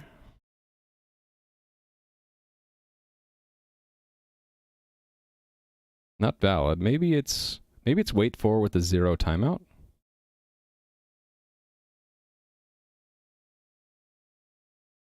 I'm going to guess that, but maybe I should look it up. Sorry to bother me, but you're trying to code a server that connects to new servers automatically. Yeah, so it's servers that are peers. So I'm making a server cluster. Looks like this. So for example, this is showing 4 servers. And this is the orchestrator is what's launching them. So this orchestrator will launch these 4 servers. And they are a cluster for replication and fault tolerance. So they're going to each have a copy of the game's data. And to keep consistent and have consensus is the word that's used a lot, consensus, about what the game state is, they're going to constantly be maintain connections with each other and sending messages. So right now, when the server starts, it knows how many other servers there are and what their port numbers are. And if it's not already connected, it's going to try to connect to them. So that's what I'm working on right now. I'm going to actually look up C++11 future poll.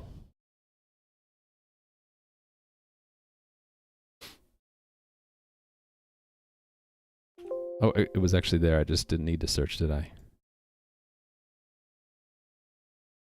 Okay, that's just a poll with 0, or poll until with the time in the past. Okay. Yeah, okay, we'll do that.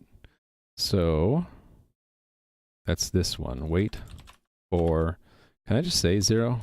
I doubt it. It has to be qualified as standard chrono seconds or so, right? Oh yeah, sorry about the Windows sounds. I have it in my to-dos to figure out a nice, elegant solution to mute them while I'm streaming, or change them to some other sounds. Okay, so I just want to poll that it's not ready, and then this one, we need to assert that it is ready, but it's not this that it was requested, it's that and it's not the web gate, it's got the coordinator.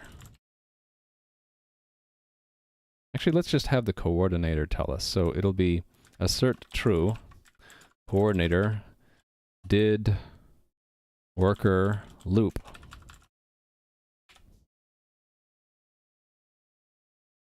Actually, we don't even, I'm just going to completely build it in and say wait for one worker loop. There we go. So we'll guarantee it ran at least once.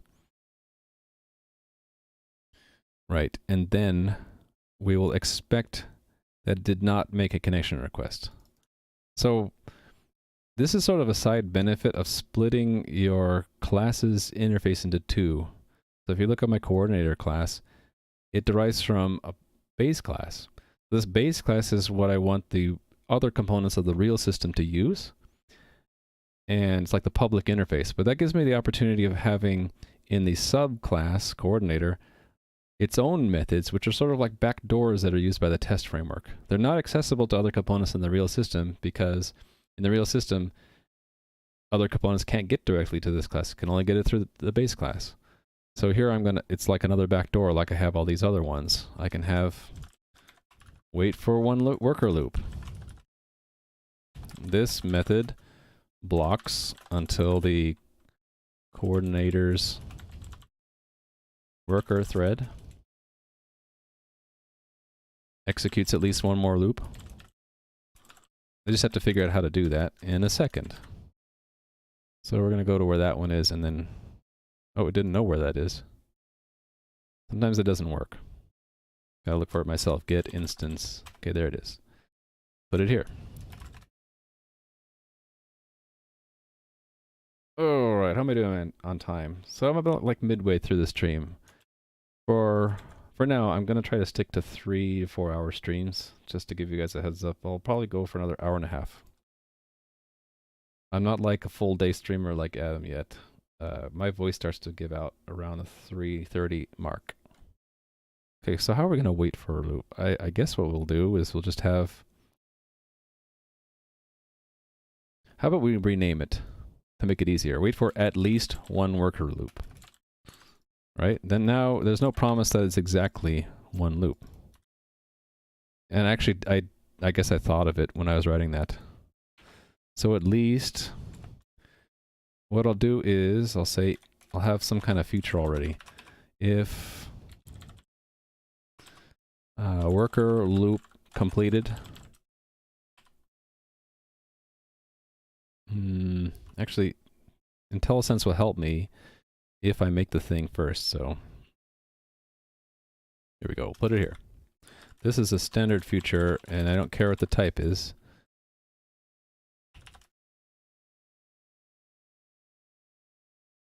Hold on a minute. You can't really reset a feature, right?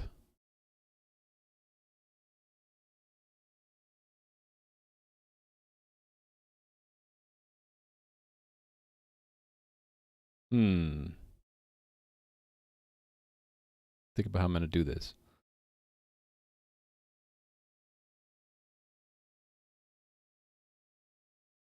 I can't think of how to do it with the feature now, because a feature is like a one-shot thing. I need it to like be able to reset it and do it again.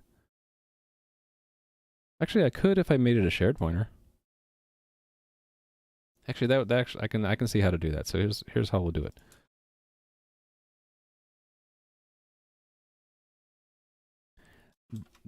If it is, no, wait a minute. This is the receiver end. I guess I could make both.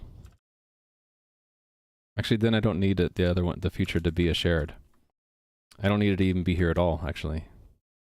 It's a promise. The sender end. If this is not null pointer, then the worker thread should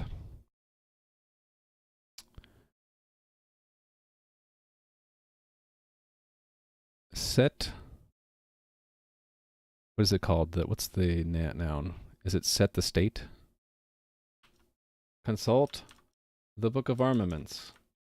I already closed it, didn't I? No, it's still here. Consult the book of armaments. Armaments, chapter 2. So, what is it called to set it? It's set the result. Okay. Should set the result. There's no result, it's void. But set the result once it executes a full loop. So we'll check at the beginning of the loop if it's not null. And if it is not null, we will then set the promise at the end. So it obviously needs to be protected by the mutex, which we thoughtfully have already constructed for ourselves. So where was that? Wait. There it is. So first, okay, like a lock guard, but a little bit different, is the unique lock. That lets me unlock it temporarily. So what we're going to do is first set it. Actually, we need to wait until it's null again, right?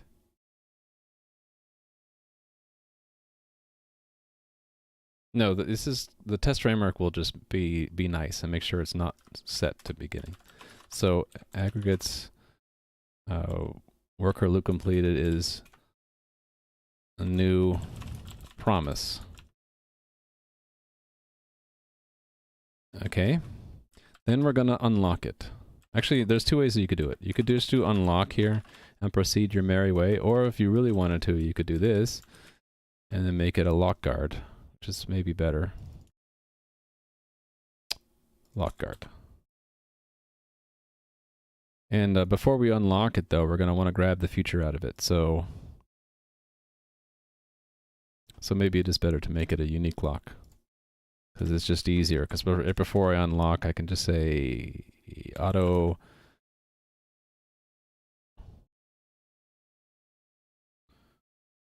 did. I'm trying to think of phrases that fit the sender-receiver semantics. So the promise is the sender. So we set worker loop completed. What is the opposite? Worker loop was completed?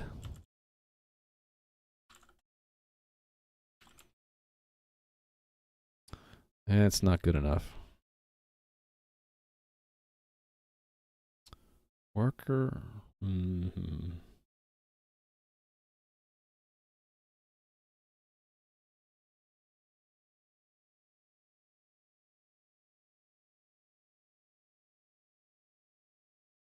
I can call it completion.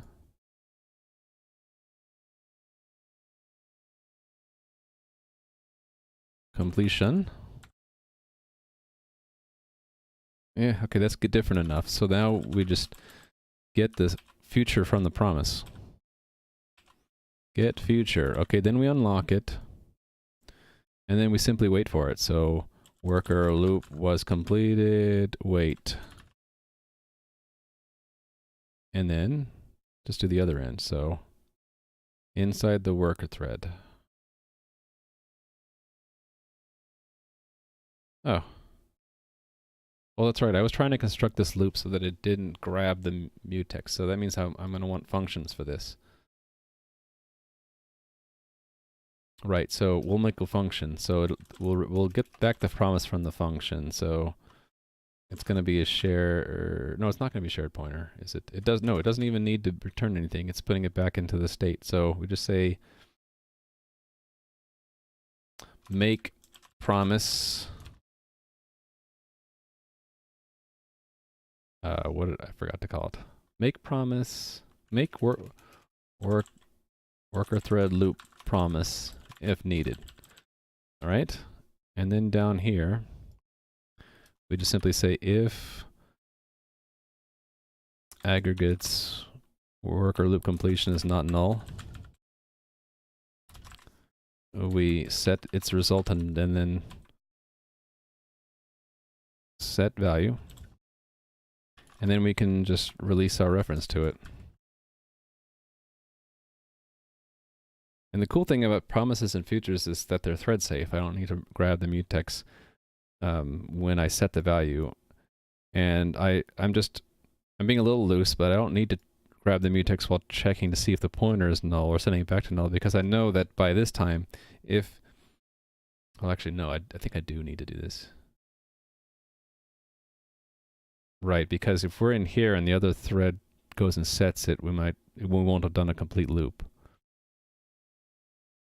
Okay, yeah, so I do need some return value here. Const auto signal worker loop completed. Right? And I say if that. Then there's a remote possibility that while we're here, the other thread could ask for it to be signaled. And then we might fall out of the loop without ever signaling it, and so it'll wait forever. So I need to kind of duplicate this at the end, I think. Or actually, maybe it's better to do it at the beginning? No. We want to do it always at least once, one more time. And here, we're completely fallen out. We're about to wrap up the thread anyway. So the test shouldn't be asking for it to loop anymore, so I can do the fast and easy way. Okay. We don't even really need to do that. No, actually, that's a clean thing to do. Okay. I feel like when I'm streaming, I'm talking to myself. The goal is, though, I'm not talking to myself. The goal is to explain what I'm doing so that people are like not completely lost. But if you're watching and you want to know what I'm doing and you are lost, feel free to ask a question and I'll try to both see the question and answer it. Okay, I need to give the code for that function, and it's going to return an indicator of whether or not it was requested. So let's document that here. You're trying to make sense of everything by listening, can't watch for the most part at the moment. Okay. Yeah, that makes it harder if you're just listening. This method checks to see if another thread has requested that we set a promised value once the worker thread has executed one full loop. If so, it creates a promise for it. And oh, hold on. I think we might have already created the promise down here. Oh, yeah. So we don't create one. Yeah, okay, so yeah. We don't create one. Where was I? If so, well, that's all it does.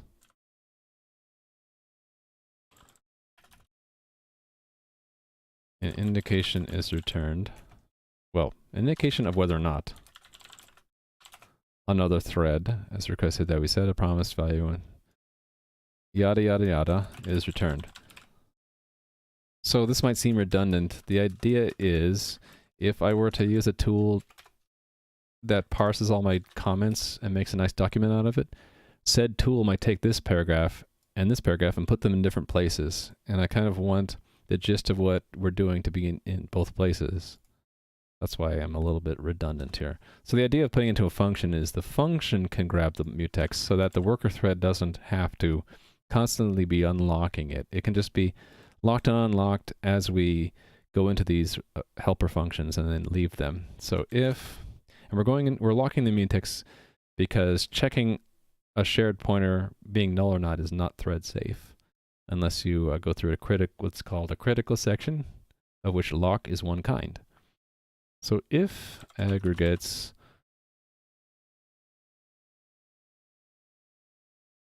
I guess that's what I called it, right? Actually, it's not if, it's just that is the condition. Helpful when I vocalize more general points as I go along. Virtues of promise and future, that way you can get a glean of the value. Okay, I'll try to do that. Rather than just mindlessly repeating what I'm typing, I guess. So the idea here is at the top of the loop, in a thread-safe way, we check to see if this promise was set. If it is, that Boolean will be true, so that by the time we get down to the end of the loop, we will set the value of the promise and then release the promise. So if it is requested, we know that the other thread isn't going to touch the promise anymore because it just set it. It's basically going to get the future and wait on it. And so we don't have to hold the mutex. We just set the value and release it. The other guy wakes up, gets the value from the future end, and we're good to go. And this extra one is needed because they might have set the promise at this point, and this would still be false, and at the while it actually leaves. So the very last loop. We want to kind of pretend that yes, we did that last loop, because otherwise that wait will never return. This wait will never return and we'll get stuck. Okay, so all that explained. I hope this works now. I made a change to that name. Wait for at least one worker loop. Cool. Now I'm going to make a fool of myself by building this and showing how I broke everything. Hope not. No, we didn't break it. We were down to one test failure. 789. I forgot what that is. First attempt to connect to another instance succeeds.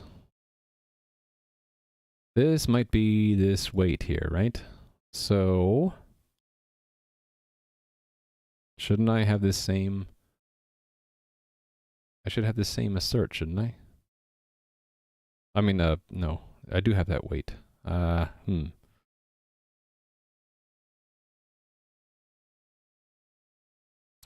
Okay, yeah, I'm going to increase wherever it's equal. I'm going to increase the timeout value. That's the wrong one. Actually, I'm going to do it in that too. This one, yeah. I'm just going to see, is it a race, a timing race? Not a timing race. It ran in 57 milliseconds though. Oh, you know what it could be? It could be that it connected, but we haven't yet waited for the text message, so we should probably do a wait on text message. Which means another future, right?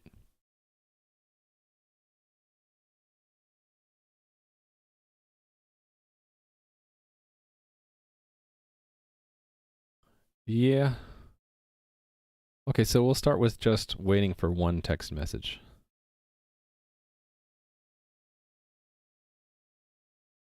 You know what? That's going to need to go inside the shared pointer. So that means two things we're going to want to share. So let me break it out into a structure. Connection Okay, and I can, at the same time, I can change the name here. So this is connection shared properties. And we'll move this here. But it's not shared pointer here anymore.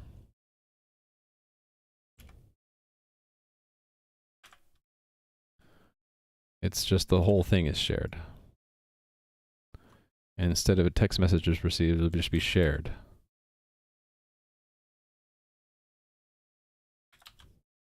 Then I can put here a promise. Promise will be first text message received.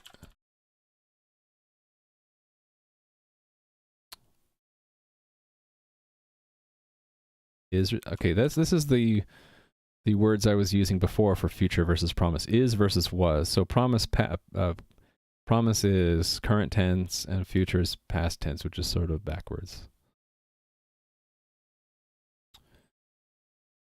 I'll just try to stay consistent, and if I find my words are wrong, I'll go back and fix them. So first text message is received.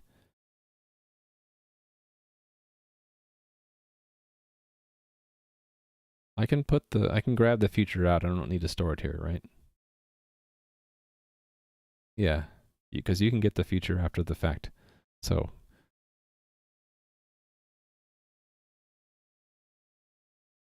yeah, so instead of grabbing that, we'll grab the whole shared. And we'll just call that, yeah, we'll just call it shared. So it becomes that. Now, in addition, we will do shared first message received. Oh, we only want to do it the first time. Set value. So only if this size is 1.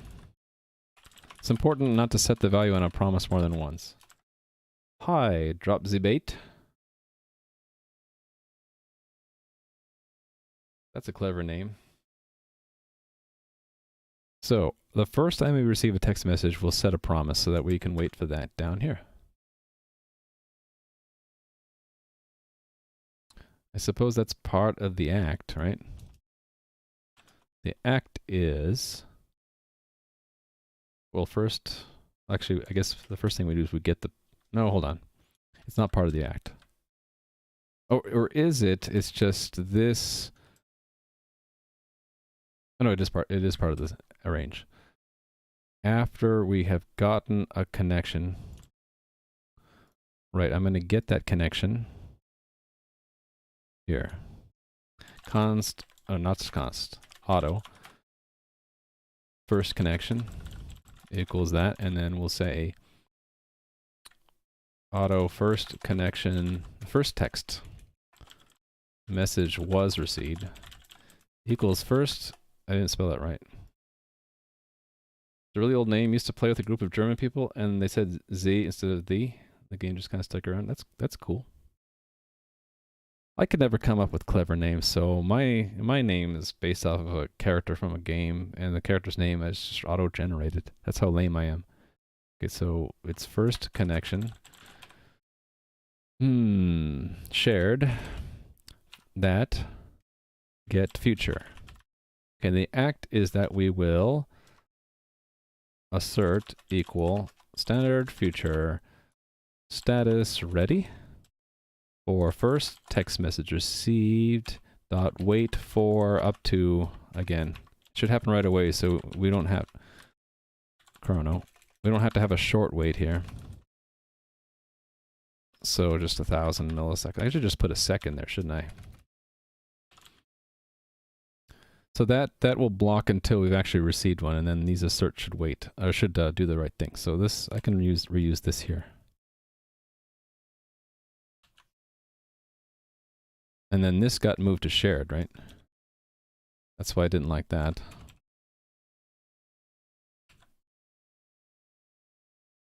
That was actually nicer because I can get rid of these and that. Can you ask me a few questions? Sure. Fire away the questions. Just a caveat would be if it's questions about like what is the answer to this homework question, then I'll probably just try to guide you towards the answer so you can learn it yourself. But if it's a problem in your work as specific, just give me the specific problem. Or if it's just my opinion, that's fine too. If I can't answer it right away, then I can put it in. We can put it in Discord too. By the way, I have a Discord thing, and there's a channel there for coding questions. So yeah, fire away with the questions. Let's see if that got it to pass. So yeah, the trick was we needed to wait until we actually got that first text message. Then yes, we got at least one, and it had the correct text message in it. So cool. We're making progress. Okay, first connection attempt to another instance failed. So that's a test case where the connection failed. Let's check in the code first. I really should do this more often.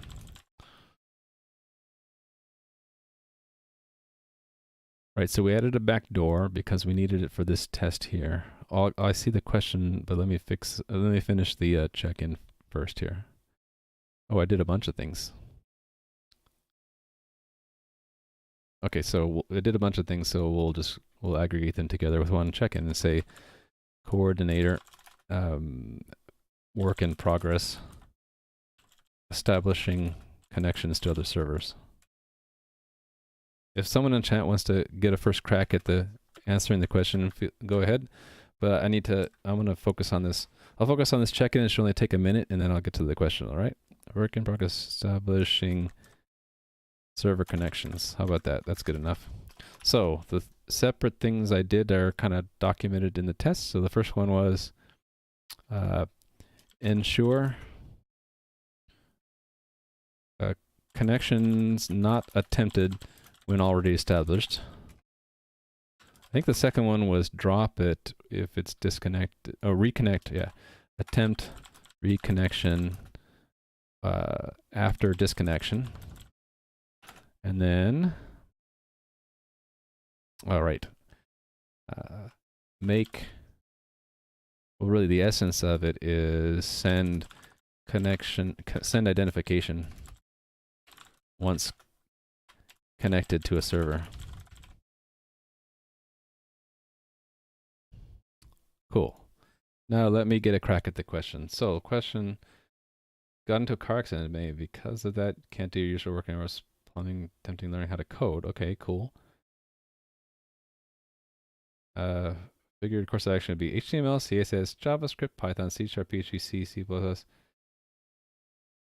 No, I think I know where you're going with it. Oh, you don't know where you're going with this. You want to do a job, okay. I think I get the idea.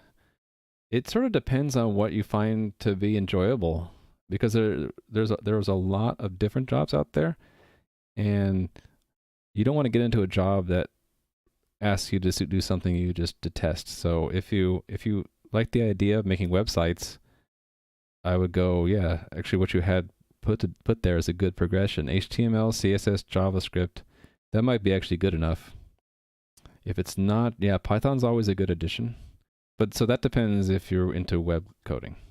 Now let's say you want to do embedded software, then definitely not HTML, CSS, JavaScript. You'd start with C, maybe C++. Now if you want to do game development in consoles, it might be smarter to do C# because then you could jump into something like Unity where it's all the scripting is done in C#. So kind of, yeah, it depends on the kind of job you envision that you would enjoy doing.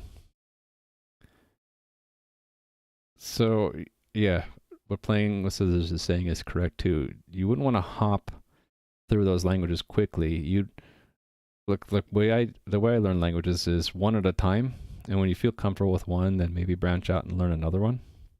Some of them come together, like HTML, CSS, and JavaScript. Oftentimes you'll learn all three together, especially if you pick up a framework like React, where they kind of throw all three at you at the same time. What's the answer to the ultimate question of life? It's 42, of course. But what is the question? Just, you don't know anything yet? So, oh yeah, no problem playing with scissors. So We have a large community over in Adam13531's channel, and Playing with Scissors just linked one of Adam's documents.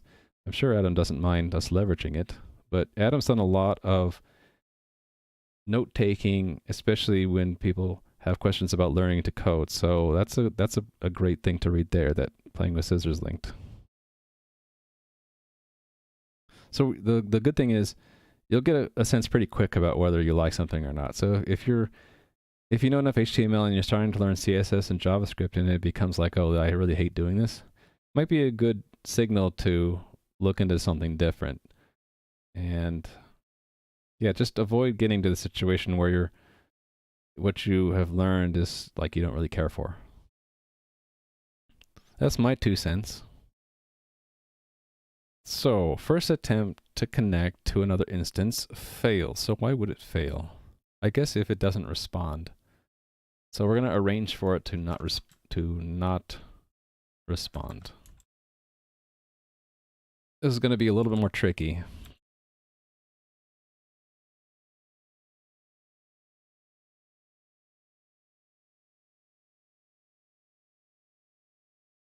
Right, so before we actually move the clock forward, oh, and thanks for following, Drops the Bait. Before we move the clock forward, we have to tell the mock WebGate that we want to arrange a failure. So we're going to have a special flag saying fail next connection. All right, because we can do all sorts of things. The mocks in our test framework are kind of like our conspirators, our co-conspirators. So we can say, hey, dude, this guy's going to make a connection attempt. Make it fail. So now we assume it was requested, but we will. So we're gonna collect information about it, but we're going to assume it failed. So all this. So we won't get it. It actually depends. How do we want it to fail? Probably the most common thing is that it won't even connect. So we won't wait. Oh, thanks for following @Chirp. Hopefully I didn't butcher the name. We're not going to wait for text message. We're going to... Actually, this is all we're going to need to wait for is this, right? I'm going to wait for that connection attempt. It's going to have failed.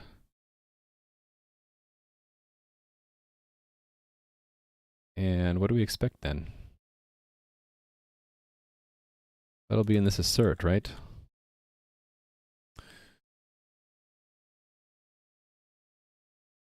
Actually, no, we don't. There's not going to be much of interest there. I think what we'll do is we'll peek back into the coordinator state. So that we did some peeking up here, right? With this, there was a list, right? Get instance connections. Here we go. Actually, let's do all of this. So we're peeking into the coordinator to look for side effects. I don't care about orchestrator at this point. So yeah, we're going to assume there are no unidentified connections. When we look at the connections, we'll actually expect there to be none, right? So it'll fail, and then it will go back to saying I don't have any connections. Good enough. So now we just need to input this into our sneaky collaborator in crime, the mock WebGate. It doesn't really matter where I put it.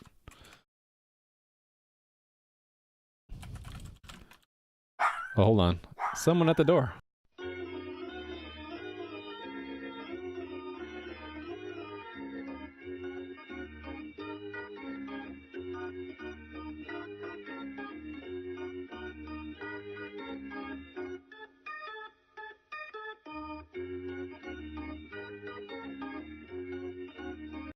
Hey, I hope you enjoyed my impromptu privacy mute. That was a package for my wife at the door.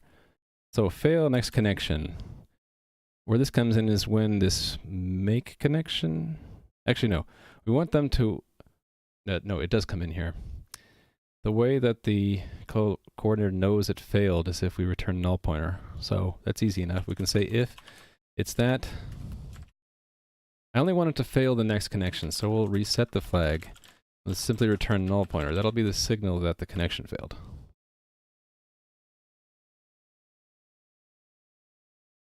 Okay. Cool, so it crashed. Probably because the coordinator did something funny. Or it did something funny. I mean, I kind of expected it to do something funny because there's no code to handle a failure right now. Yeah, see, so it got it back. It was null. And it attempted to send a text message to a null pointer, right? So, I think I mentioned this yesterday, but as I'm coding, you might say, oh, well, why aren't you checking for null? The answer is it's part of the weirdness of test-driven development. So there's a rule a buddy of mine follows, is that you only do the minimum amount of typing to get the test to pass. So in the previous use cases, none of them required this the return value of make connection to be checked for null. So we didn't do it. But now we have our first test case where it's going to return null because the connection fails. So that test is now prompting us to do the correct check here. So the correct check would be if it's null. Excuse me, I gotta cough just a minute.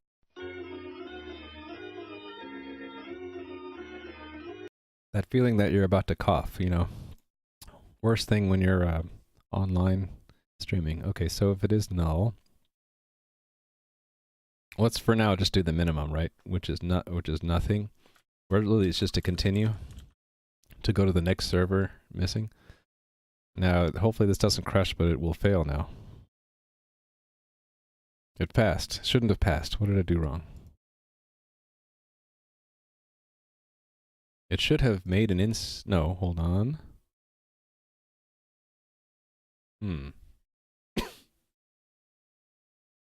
Oh, we never checked to make sure that when it made a connection that it kept it. Fair enough. That's a different use case though.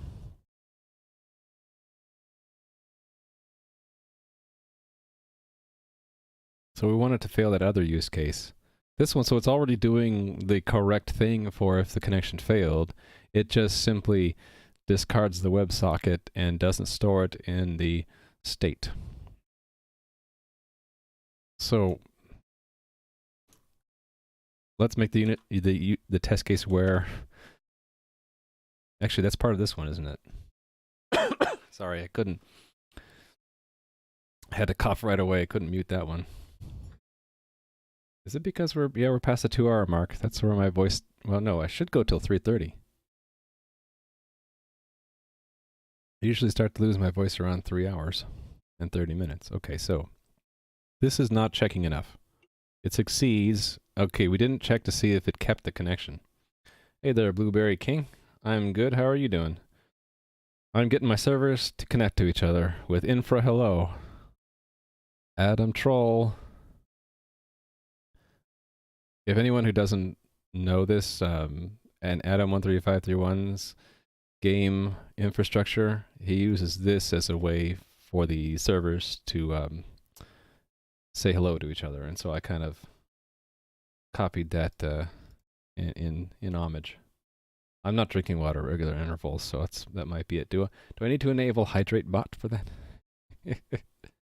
Actually, what I really like these days is ginger tea, so boga tea. Throat coat or something like that. Or ginger tea is what I like. Okay. Yeah, so we not only expect to receive a text message, we should also peek into the coordinator and see if it has a connection. So the peeking, I want that peeking code again. This stuff.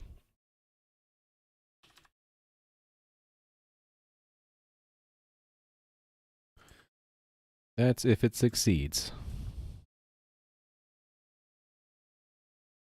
Right, so in addition to receiving a text message as the correct one, we should peek into the coordinator and make sure it held on to the connection. So it should be 1. It should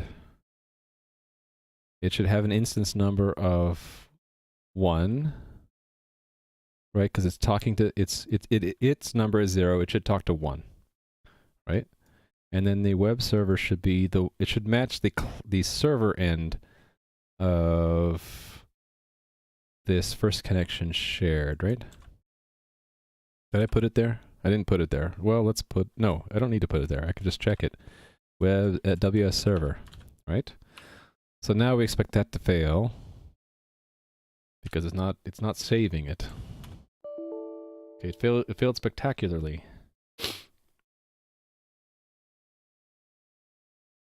Oh, probably because I need to do an assert.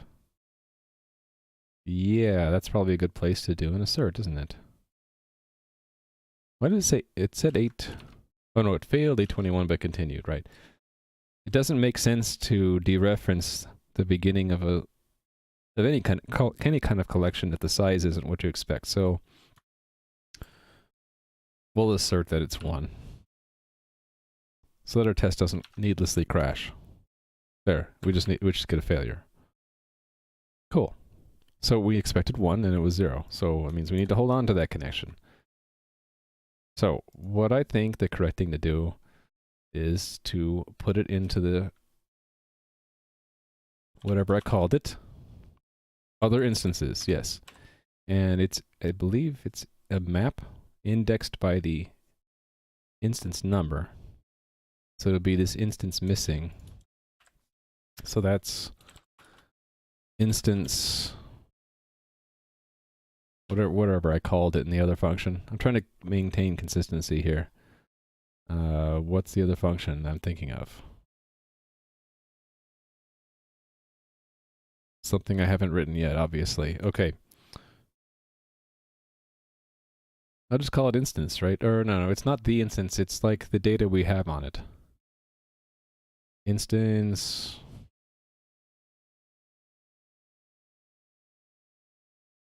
No, we just call it. I'll just be lazy. It's instance. So instance WebSocket is WebSocket. So we're holding on to a reference to it there. Cool, right? Now it should pass. And it broke things.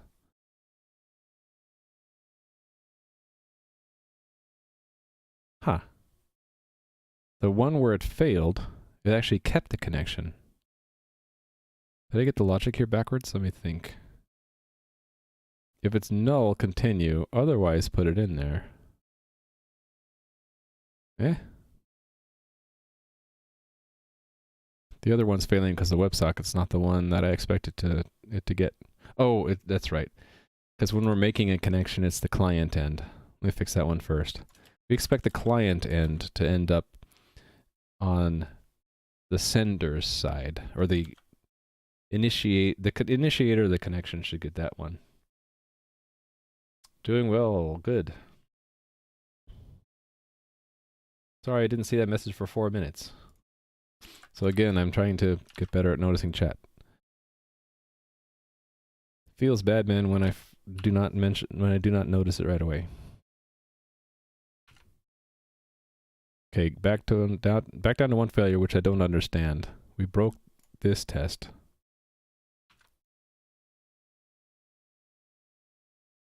It's expecting there to be no connections because we told it to fail.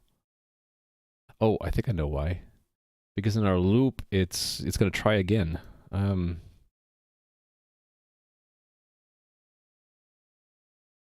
Let's have another flag. I'll keep the fail next connection because I want to use it down here. Let's say fail all connections.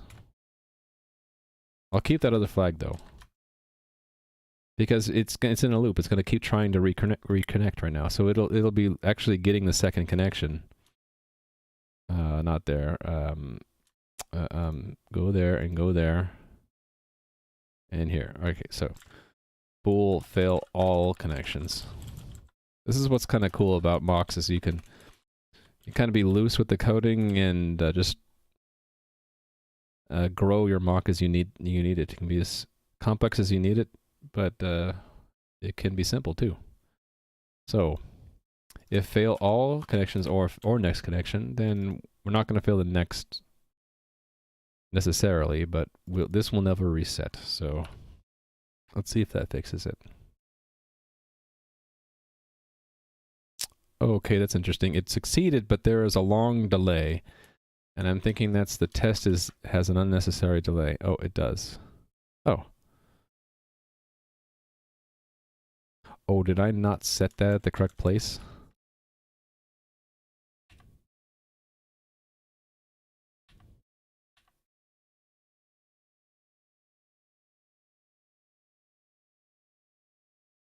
Wait a minute. Where am I setting? Oh, it's this one. The promise end. Oh, it's not that it was requested. It's, I see, yes. This is the wrong place to do it. It's only saying a connection was requested if it actually succeeded in making one. Really, it should be up here. It'll have requested it. It just may or may not have failed. So, and I can't use this collection size anymore. Let's use a flag. So if any connection, if not any connection was requested. I'm using a flag here because you're not supposed to set a value on a promise more than once. I think the documentation actually says it will fail spectacularly. An exception is thrown if the shared state is already stored. So yeah, we don't want an exception to be thrown. So I'm going to use this flag to protect it. And we just need to define that flag. So, false. I keep all my flags together. Why not? Wrong window. Ooh, crash. Huh, let's see it. Let's see the debugger.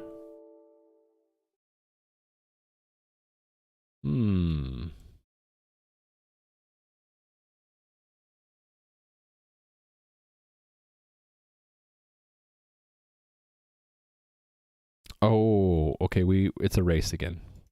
We're expecting it to be there even though it was only requested, so yeah, let's have two of them. So instead of was requested, let's say connection was established.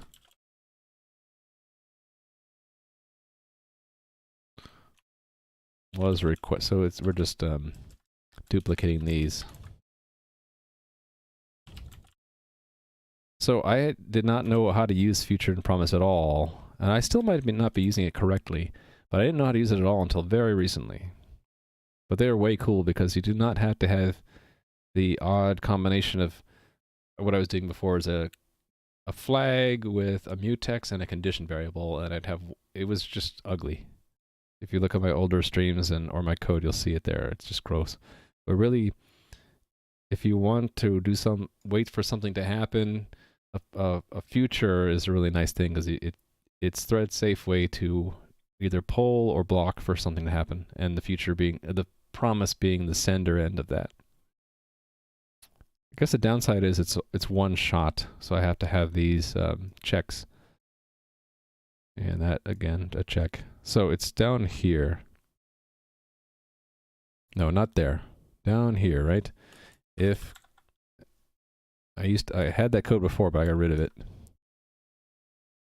Connection requests size equals 1. So it's the very first connection request. Then, what do I call it? Connection is established. Set, not exception, value. I think that's it. Oh, I should make sure that I use the correct one everywhere else. Right, that's the correct one there.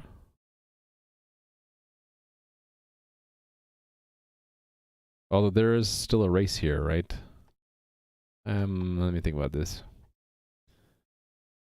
Because we want the return value of the request of the connection we want the return to go back to the coordinator. We want it to have a chance to do the wrong thing. I guess what we want to do after this is we want it to go another loop. So, look, good thing we have the machinery for that. Where did I put it? It was like loop, right? There it is.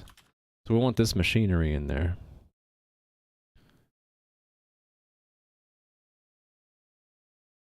Right, so not only, so wait for it to be requested and then wait for one more loop. Then we can check for the side effects. Let me just scan through these to make sure I use the right thing, specifically the right futures. Was established, yes. This is again was established, right? It's the was requested, wherever that used to be used. This one, it might not be the same one I need to wait for in other places. Yeah, so for example, this. Actually, this is just attempt. But we won't know this until it's established. Right. Does not attempt. Yeah, so that's good. Okay, requested, and then we wait another loop, and then check side effects. Okay, good. I think we're good. Oh, Hideo said not actually using info hello to talk to each other. Actually, that's just a default HTTP answer only used for testing, debugging. Ah, but you're ruining the joke. No, you're not. I'm just kidding. So it was just when he was testing. I got it. Actually, I was thinking the off stream last night that there's really no need for me to have this here because this ID is enough to say it is a Realm server. Granted that I don't need to authenticate, it just needs to identify. I don't need this. This is like sort of extraneous now. But I thought, you know, I'd just keep it in because it's sort of a joke. It's not going to hurt performance because it's the first message only sent once between servers. Okay, let's run without filters. Oh, I broke stuff.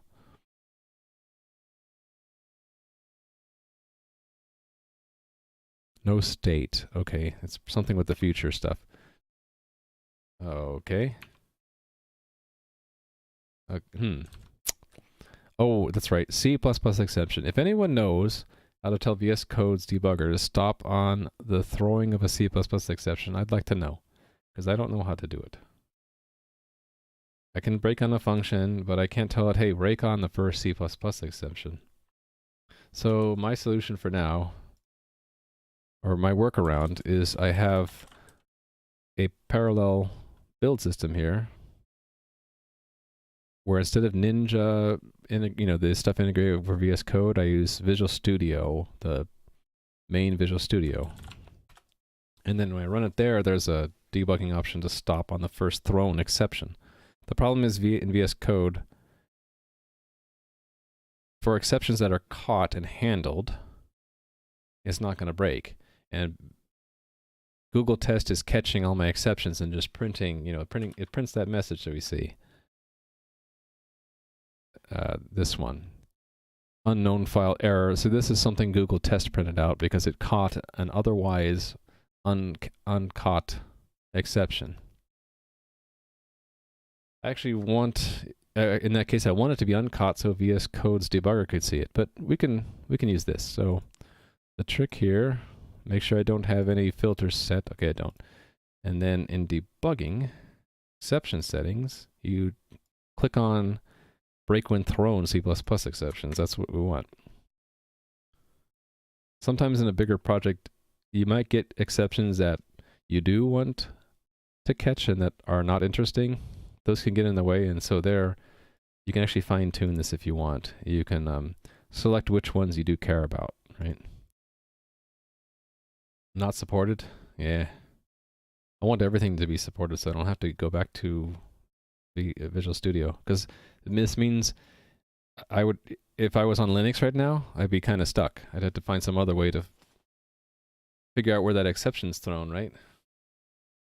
My color key on my camera is, you know what it is? It's dark today because it's cloudy. I got to make my color key a little bit more aggressive. At the risk of doing that. There we go. All right, so we're just gonna run. There we go, there's our exception.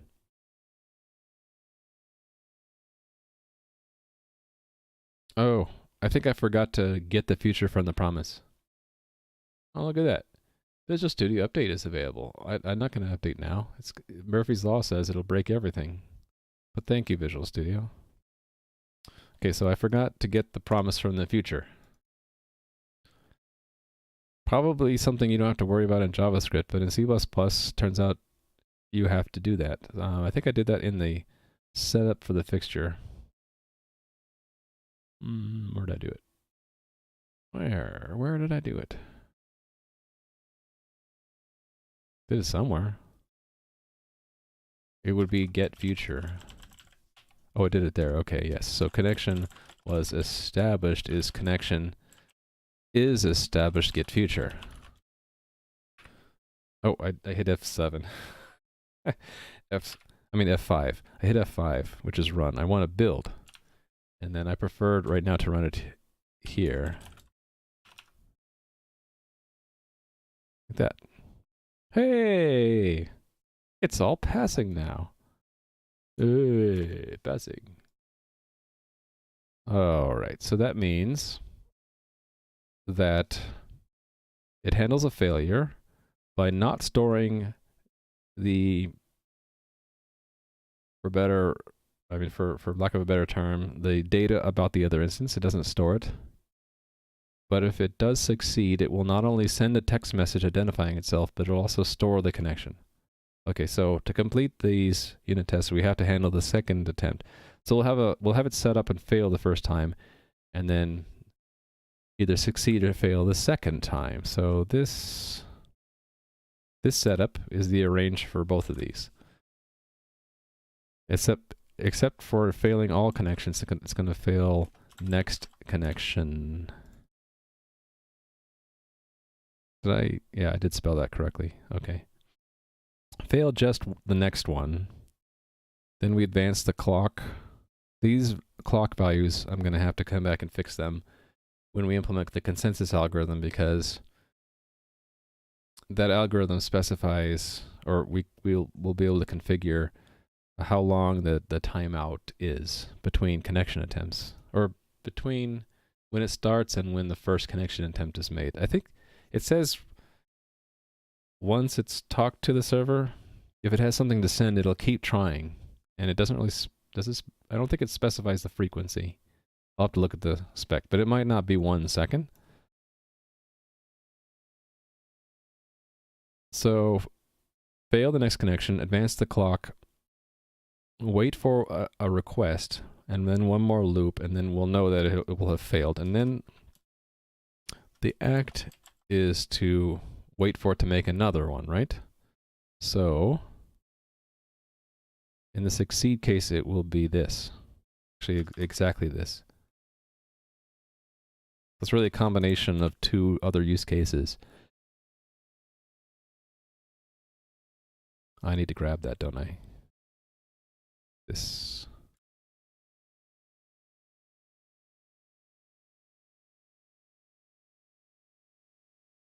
Okay, so yeah, part of this arrange is the act of the other one. So actually, we need to advance the clock again. So advance the clock again. Maybe it would be better to plus equals these and just make sure it's 0 initialized. Yes. And then it's only it's 1 second, one more second. So yeah, this is wait for a request. This one is actually wait for it to be established. So yeah, since it's in the act, we do need to do an assert or expect here.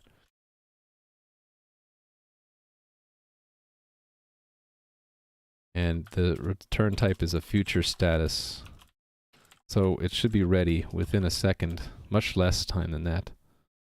If it's not, we fail right away and fail. Otherwise, we're going to get that connection, get its future for receiving the first text message, wait on that, and we should, yeah, get the message, it's in the connection's held.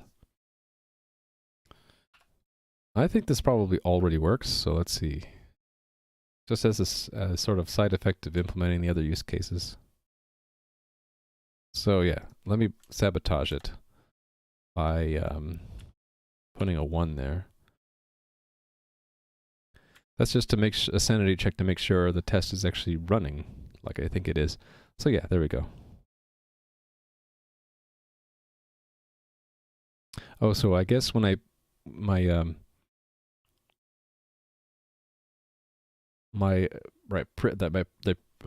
am I saying?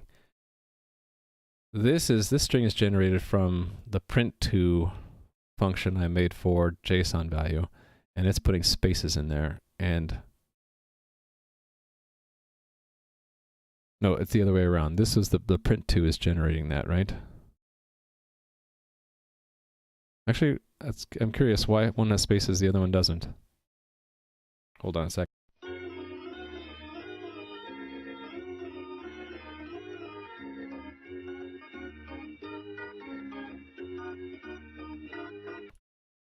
That was one of my kids coming home, so that sort of tells me that it's, yeah, 3:45, yeah.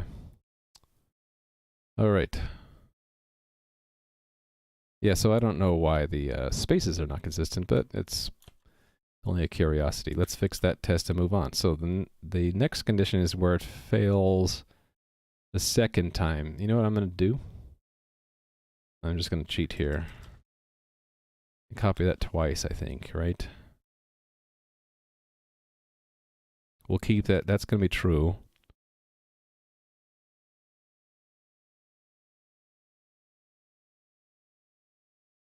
Actually, I need to go back and fix that in the other unit test. We should not ignore the return values of anything in the act section. That does go there, though.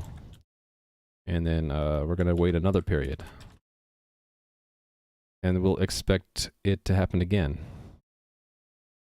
Can't use the same future, though.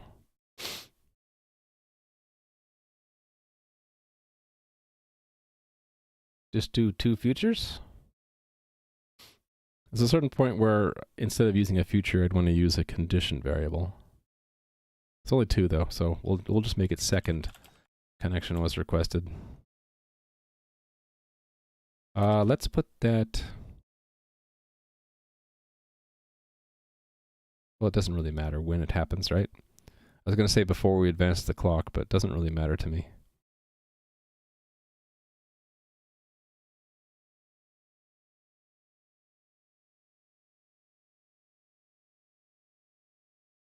Yeah, so this needs to be an assert equal. Wait for the future to be ready. In other words, the second one was requested. And then again, wait a loop because we want to make sure that it's still 0. Okay. This doesn't exist, that's why we have the error there. So near this one, we'll put another set.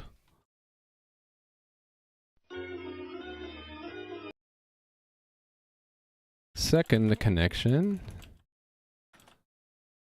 Yeah, when you see that overlay, I'm muting the mic for one reason or another. Okay.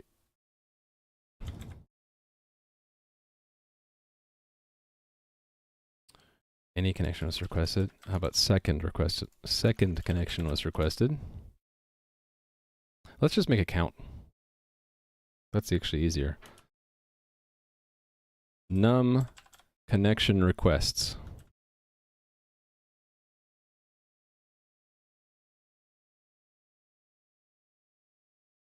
So if that's equal to 0, else if it's equal to 1, and then always increment it. And this is second connection is requested set value, yeah. And not to make the same mistake before, I'm gonna go here and put in the grabbing of the future from the promise. Okay. Right. Any more than 2, and I think I'd want to just have a use that protected by a mutex and have a condition variable that I just notify every time we increment.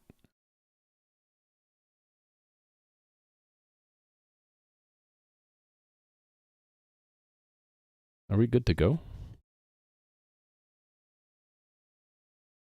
Because if this is done, then we're ready to move on to the consensus algorithm. Ooh, I think we are ready.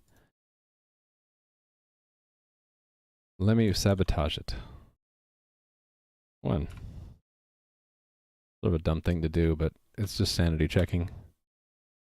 Cool. Make sure it really is comparing. It's 0. We're all good. I'm going to check this in.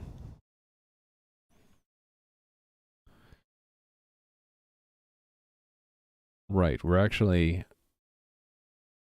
skipping to the next attempt or the next server if we don't get a WebSocket. If we do, we're holding on to it. That's right. Oh, you know what we're not testing though? Is when that connection gets disconnected. I don't think we're done. Yeah, I don't think we're done. So let's check this in though.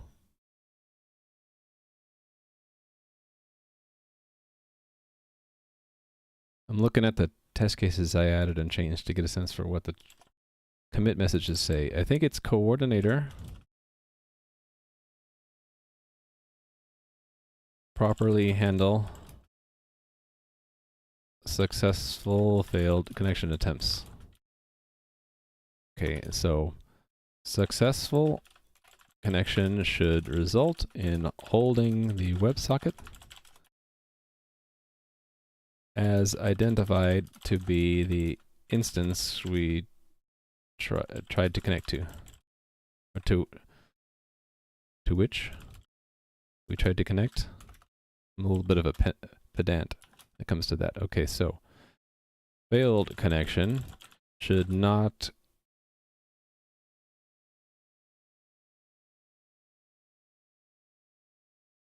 result in identifying the instance to which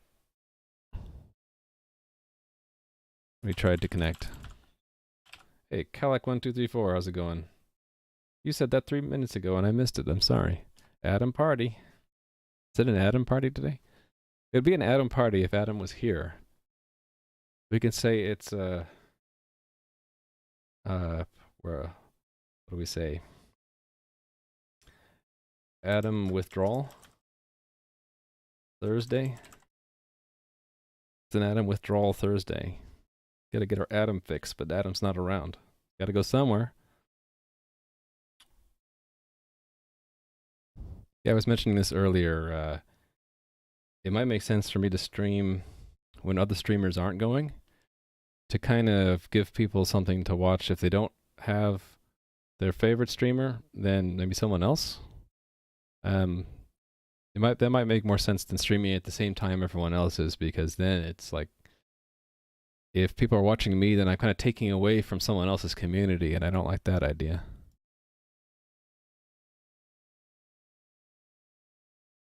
Also, the flip side is that people watch me less if there's someone else to watch.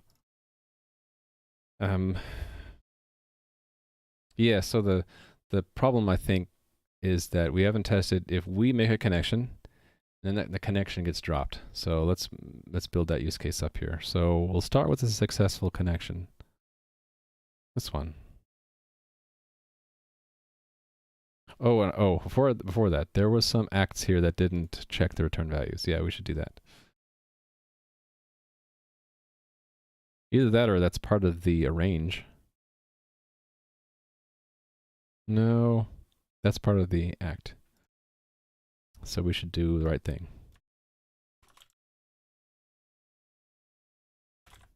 Wait for the future. Expect the future to actually become ready. Anywhere else I forgot to do that in act? It would be anything in act that casts something to void. Maybe that was the only place where I screwed up. Okay. I think I'm gonna say that was the only place. No matter what I stream, should always maybe steal a viewer from someone else as Twitch never shut down. Not stealing, just offering. Yeah, that's true. I'm still considering what I want my schedule to be. The two hardest things for me have been to keep to integrate chat into the process of streaming, like see chat and respond to it quickly enough and appropriately enough, not get too distracted by it. And the other thing is to get to a consistent schedule. I still haven't gotten that down. I had it for a while and I couldn't maintain it. So coordinator. fix lack of turn value check and test act section. All right, so yeah, the actual thing we wanted was start with a successful connection.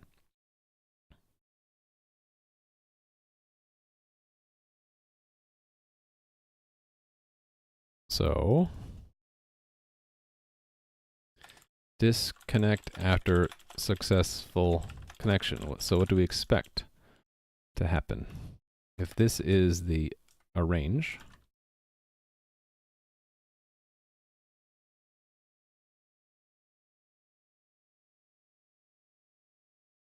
what is the act? The act is that we drop the WebSocket from the client end, right? So first connection. Actually, we don't need the text message, do we? Oh no, we do want to wait for that. Actually, that's an interesting thing. Should we test where we drop it immediately before the text message is sent? That might be hard to test because of there's nothing. It doesn't wait for us to tell it to send the text message. It just sends it right away. Typical case is that this will be sent immediately, so that more likely the connection will get dropped later. Your next update should help me with that. Oh yeah, with the notifications. Yeah. Is there any way, Hideo, to customize the sounds? Because I only could find out how to turn them on and off. That might be hard, right? I need to have to upload the sound somewhere, I suppose. If not, that's fine. I guess you were saying you would make it something that's lower in magnitude, so to speak. Like maybe a softer tone or chirp or something. That'd be fine. And anything would be good. Okay, first connection dot. It's the WebSocket. And thanks for following JL97. A special place in my heart for people who put numbers on the ends of their names. You know why I do that? It's because when I try to get an account name with any kind of cool name I can think of, someone's already taken it. So I'm one of those people who usually puts a number on the end. And I think, I don't know what it was. At some point I just decided I'm going to just pick one number and use that same number across all my accounts. And I just picked the number that Discord gave me. I'm like, no one's going to pick the same 4-digit number after some random name. So people have numbers in the ends of their names. I feel like I have a connection with them more. Message sound is different from the whisper. Okay. Cool. Individual volume control is nice. Yeah, so I could set one higher or lower if it's important to me or not. So we have this close thing. And default close. And it can be asynchronous, right? So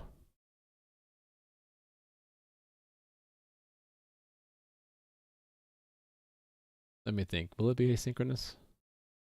No, it should synchronously. By the time it returns, the side effects should be observable. These are the side effects, actually. It's the same as if we had a failed connection. It just simply loses its connection. We need to be careful, though. We might be erasing it, reestablishing the connection. So I should probably set that failure flag before I close it, right? So mock WebGate fail all connections true. So now it won't reestablish one, so yeah.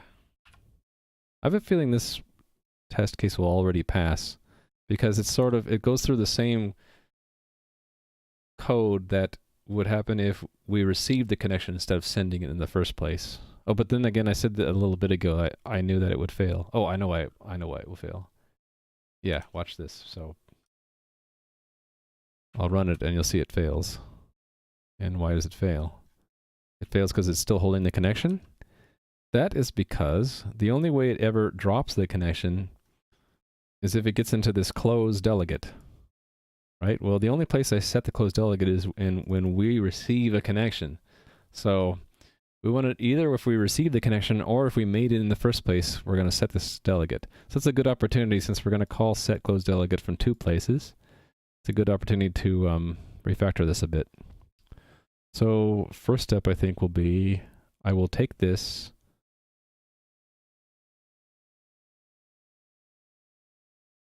take the whole thing and put it into a method of the coordinator aggregate properties, I suppose. Yeah, this whole thing. And it moves up into this structure, which I need to make the name different in a minute. Properties. Okay, see ya, Hideo. Thanks for the all the work you do on Yata, and thanks for coming by.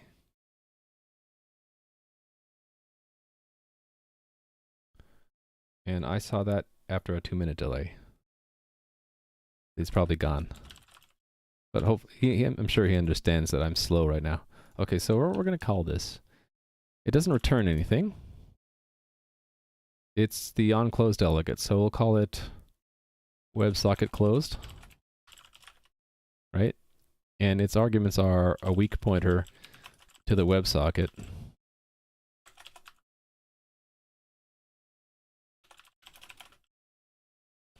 And then coordinator is really this pointer. So I don't need to pass that in. And then is private.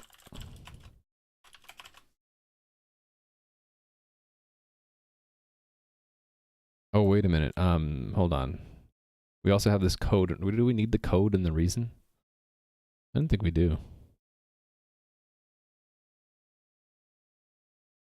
I don't think we need the code or the reason, right? So we just do all this. There we go. And let's, oh, what's this? Oh, it's just a this. Coordinator arrow gets replaced by this. And that it happens everywhere. So I'm going to select. And there was a way to just replace in selection, right? Find in selection, and its coordinator arrow becomes nothing. Boom. Ta-da! Document it. Let's call it on, because it's something we call when something happens. This method is called when a given WebSocket that is used to communicate with another server has been closed. Oh ho ho, Sourceify! Yay! Thank you for the sub, Sourceify. You guys get to see my perhaps corny, but I think awesome events. So, bonus points to anyone who recognizes that game, by the way.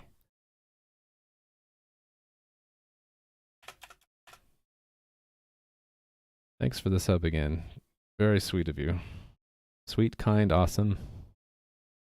Let's see. This is the web socket that was closed and then is private. I think we have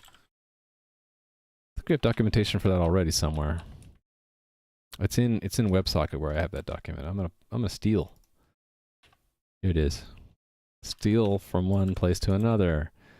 Indicates whether or not the WebSocket connection was established via the server's private port. Yeah, it's both ends will be either private or public, right? Yeah, makes sense. So it's either end. Okay, so let's use that for onClosed delegate. So we just need to capture the same things. Yeah, I'm just going to use a lambda that captures the same things, but we implement it in terms of coordinator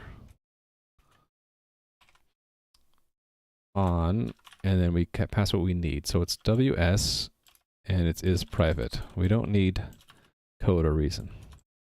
So technically we could just remove these names. I kind of want to leave the names so that I remember what they are, though. Oh, one of the weak pointer, yeah. Yep. Cool. Okay, now we've done it in one place. I'm gonna have to do the same thing in the other place. I'll wait for a use case that needs that though. So we'll just need to do this in the other place that we get a WebSocket, which is when we're in the worker thread. Right here. Probably a good place will be before we actually send anything. Because I'm guessing the moment we send something, the other end is now identified it and can begin to send it messages back, right? Okay, so what do we need? Coordinator is this. We don't need to capture that, do we? No, it's not this. It's, yeah, we need to just do the same thing. So auto coordinator. And make it const? I think we can. Equals, I called it what? Aggregates. And then is private is something that we have in the instance config. Or the, no, I mean the, actually, hold on, let me think about this. It's always private, yes. So we don't need to capture that. We need the weak pointer to the WebSocket though.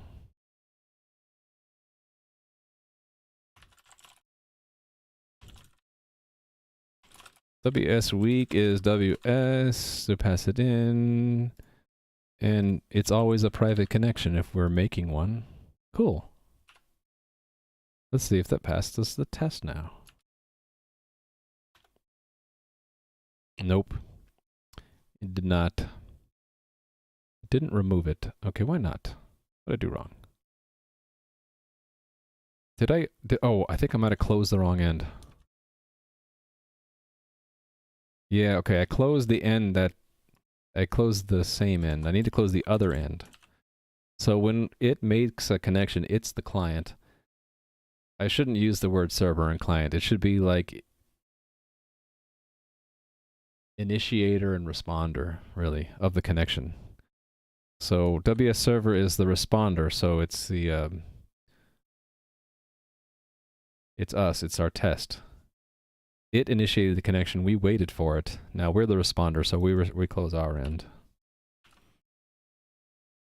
Cool. Yay. So let me sabotage that. Actually, I'm just going to comment out what we just added. That should cause the test to fail again. Yep. Okay, good. It failed the correct way, right? Yeah, the connection's still there. Oh, man. Getting tired and it's already it's only 2 hours 45 minutes. I need to do some stream strength training. Okay, is there anything else I need to test?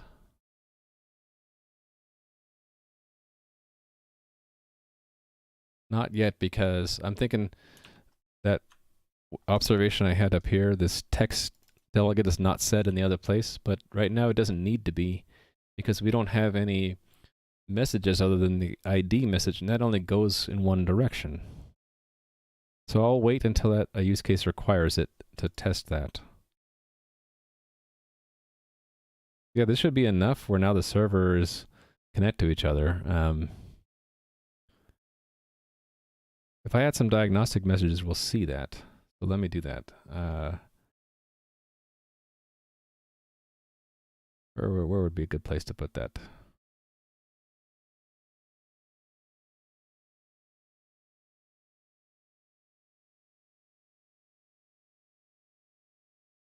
Actually, we'll see messages from the WebSocket itself. So maybe when we identify a connection. So right here.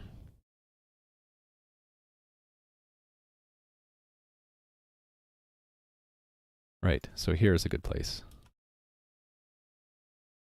We need to capture that right here to get it. Where is it? Diagnostic sender. Oh. We don't have it there, so we need to move it. Eventually, I think all these properties are going to move into this shared property set. Okay, we don't need to protect it with the mutex because it's thread safe already. Okay, yeah. That needs to move then. It needs to move up here.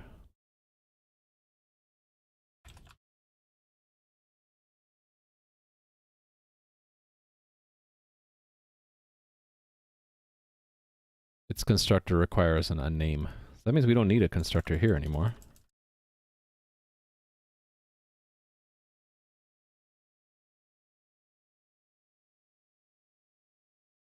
Okay, yeah. Aggregates.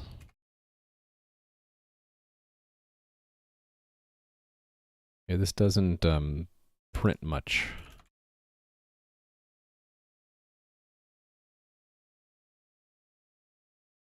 Here we go. So now we can send a diagnostic message.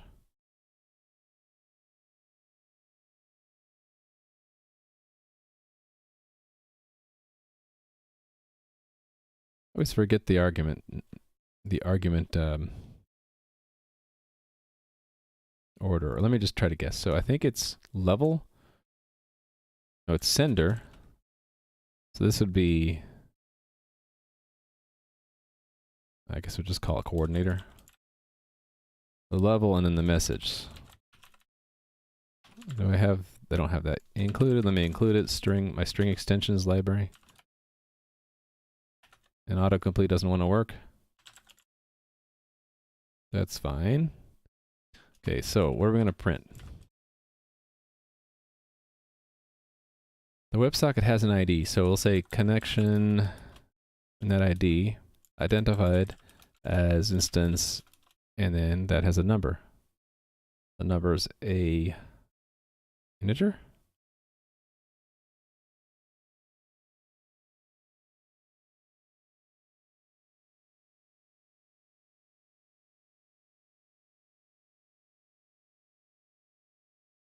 Yeah, I guess we have it as an integer. It'll never be negative, so I'm tempted to do work to make it a size t, but that's okay. So the connection is ws. It doesn't like this for some reason. Oh, because there's no comma. Okay, WebSocket, it's like get. So no ID I get from this?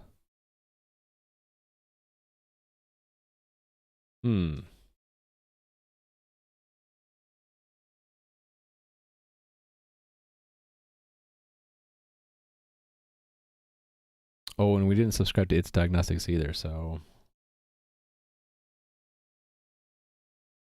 Okay, we'll just say connect, we'll just do that. We'll say instance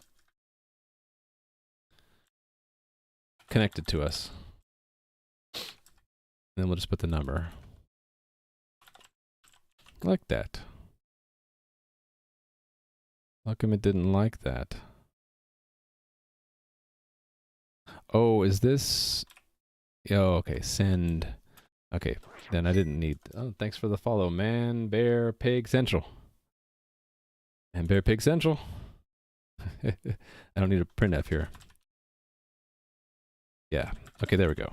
There's our diagnostic message. That's the level, so it would be higher if it was a warning or an error. And there's the pattern, there's the data. Okay, so I'm gonna do the same thing when we are establishing a connection from our worker. Just because I want to see this on the console. Let's put it here. No, let's put it here. It's after it's sent. So instead of instance number, it is what? Instance missing?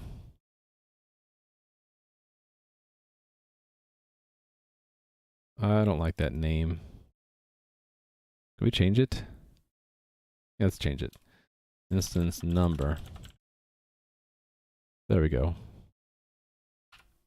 So that shouldn't break any of the tests, because none of the tests actually require diagnostic messages, right? So, but the good thing is I can, hopefully if this still works, I can still stage my servers, and then I can go to the build directory, and I go to, it's actually copied over to the orchestrator's build directory. There's a Realm server host there, and I think, if I remember this right, it's a Realm, and then I need to pick the goofy name. I chose at random for a realm name. A Condonal. Instance 0. Cool. So it should be sitting there trying to contact the other instance. Now let me open another command line. I want to put it side by side too. So the way I understand is you go here and then you do right click, close or kill, detach. Yes.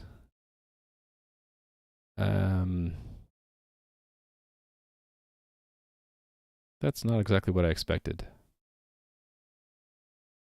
Maybe it wasn't detach. There's a way to get it to come out as another instance of conemu. Unfasten, that's right. So there we go, unfastened. Put it side by side, and we're going to have it go to the same directory, orchestrator, and then its realm server, its same realm, but instance 1. I don't think it's working. I think it actually might be working, but the coordinators, right, the coordinators' diagnostic messages are not being all the way routed to the outside world. Just to verify that, let's put something in here.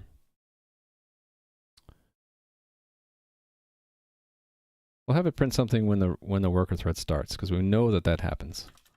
I might as well put one when it ends too.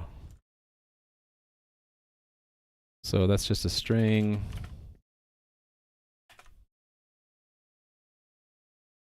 How come it only wants that? Oh, okay, it's outside. Never mind. Aggregates is the name when it's outside. Right. So worker thread started, right?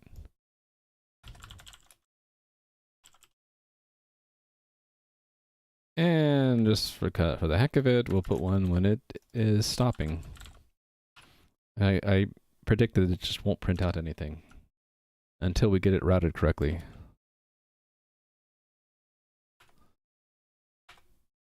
So yeah, it's not printing out anything. So I believe that's in the main program part, which is the host. It is instantiating this. Oh, hold on. I never wrote this code. Okay, I can't expect this to work.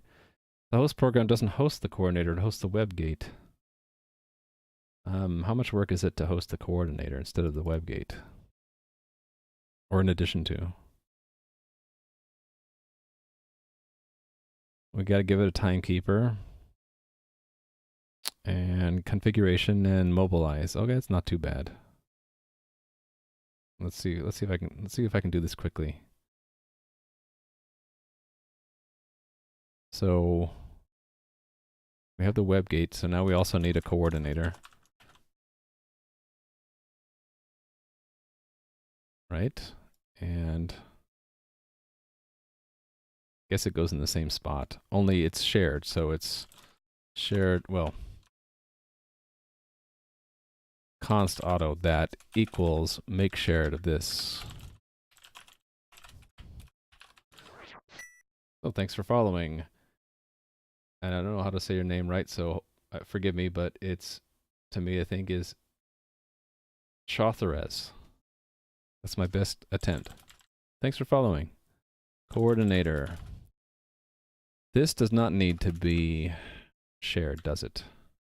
So it's just realm server coordinator. Okay, so far so good. I don't think, do we need to do this? We do, because this is all setting up the SSL stuff and configuring it, and yeah. This part we don't do, right? That's what the coordinator does now. Okay, and we also don't do the configuration. We do everything else. So we don't do these anymore. Don't do that anymore. That's done by the coordinator. We still do this, yes? That's a star there. That's an arrow there. Right, and here's where we connect the diagnostics, because we'll say I do not actually ever unsubscribe, so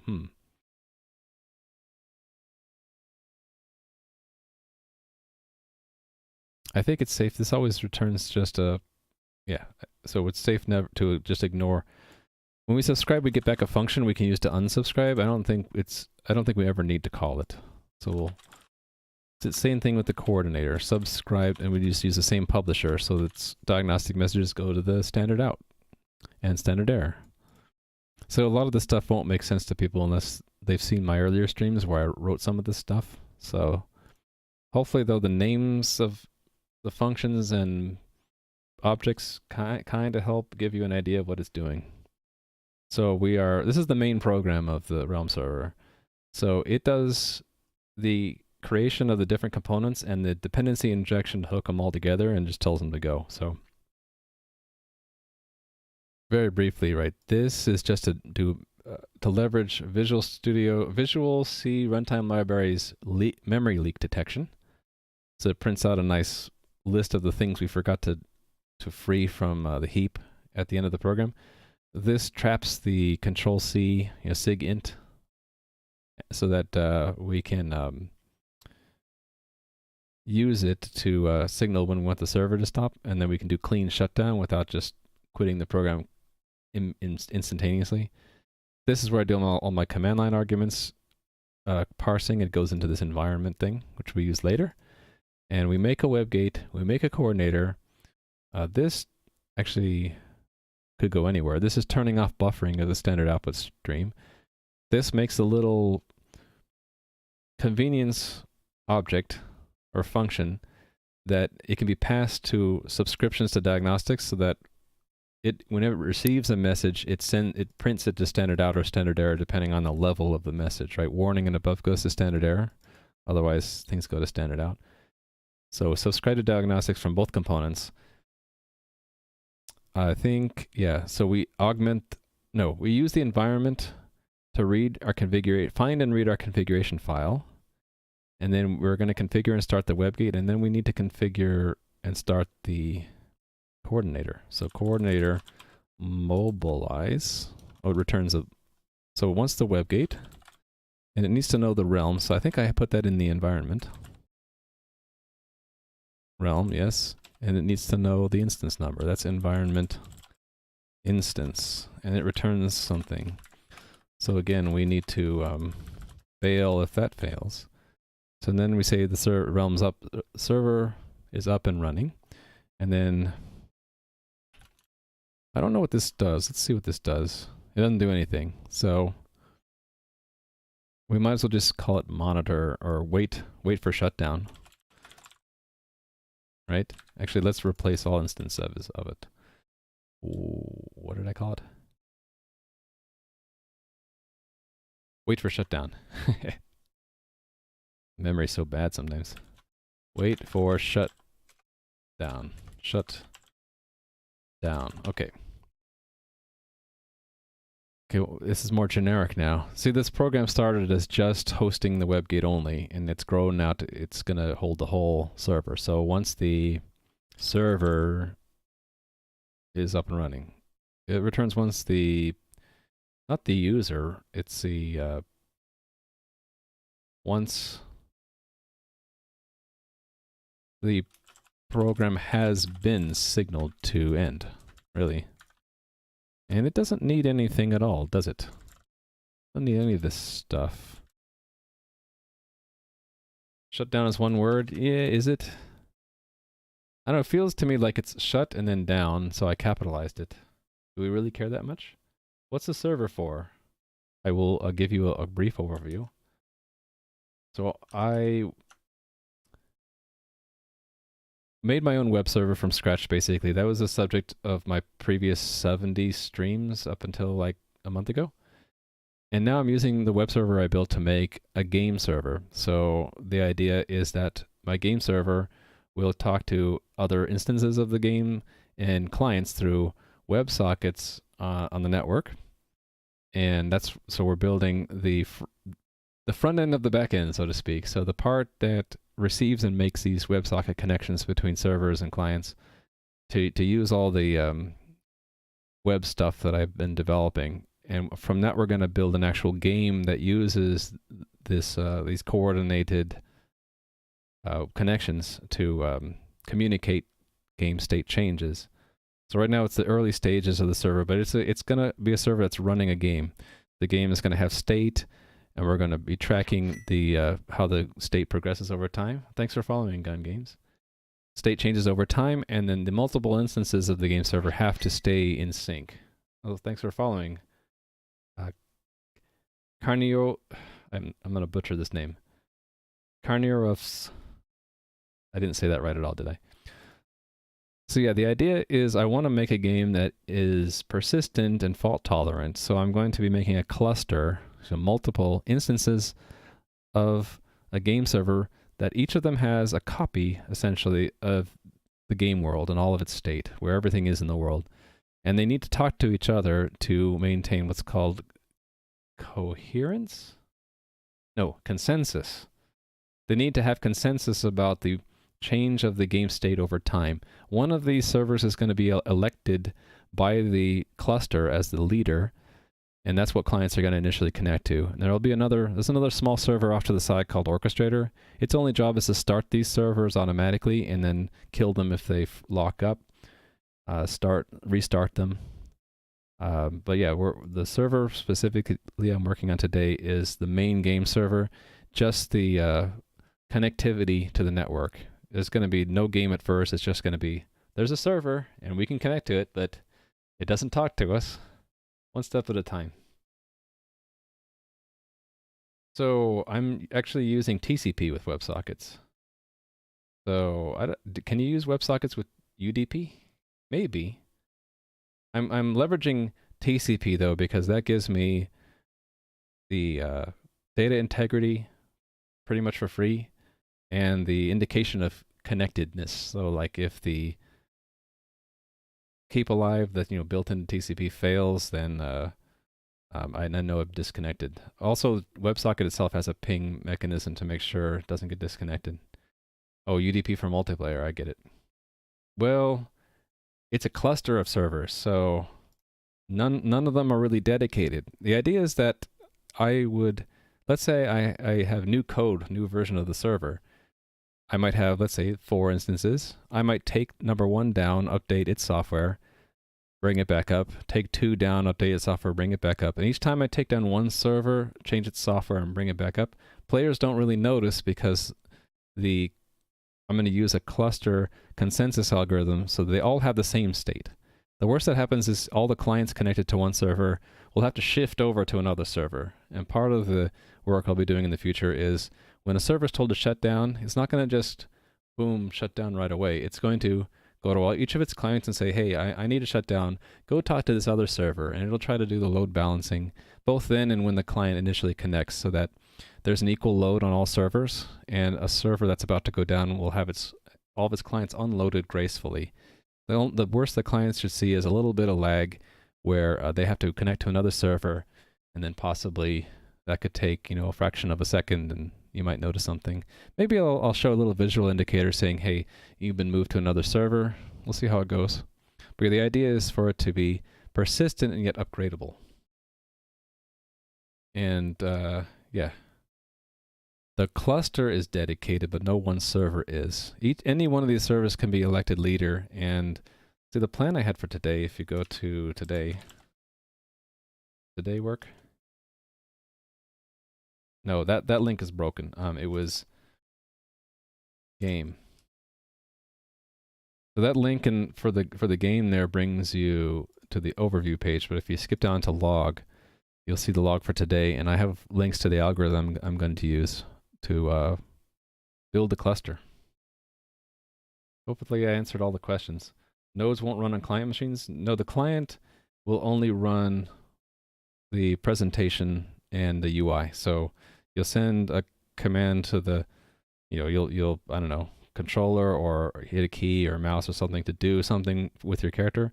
That'll go to the server as this client wants to move left or west or whatever, and the server will decide, okay, yes, there's no wall there, he can move. Send it back to the client, says, yes, that was accepted. I'll probably do some fudging like some games do.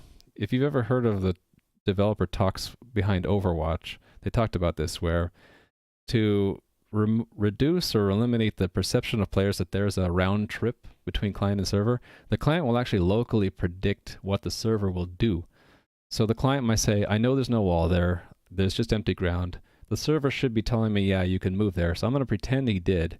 And then in the slim chance that, let's say, right at that moment, another player moved and blocked in the way, we will roll back and say, oh, no, you didn't really move back there. So there could be a little bit of jitter sometimes, but the majority of the time you can predict what will happen and you won't see it. But there'll be a round trip, and most of the logic will be on the server side.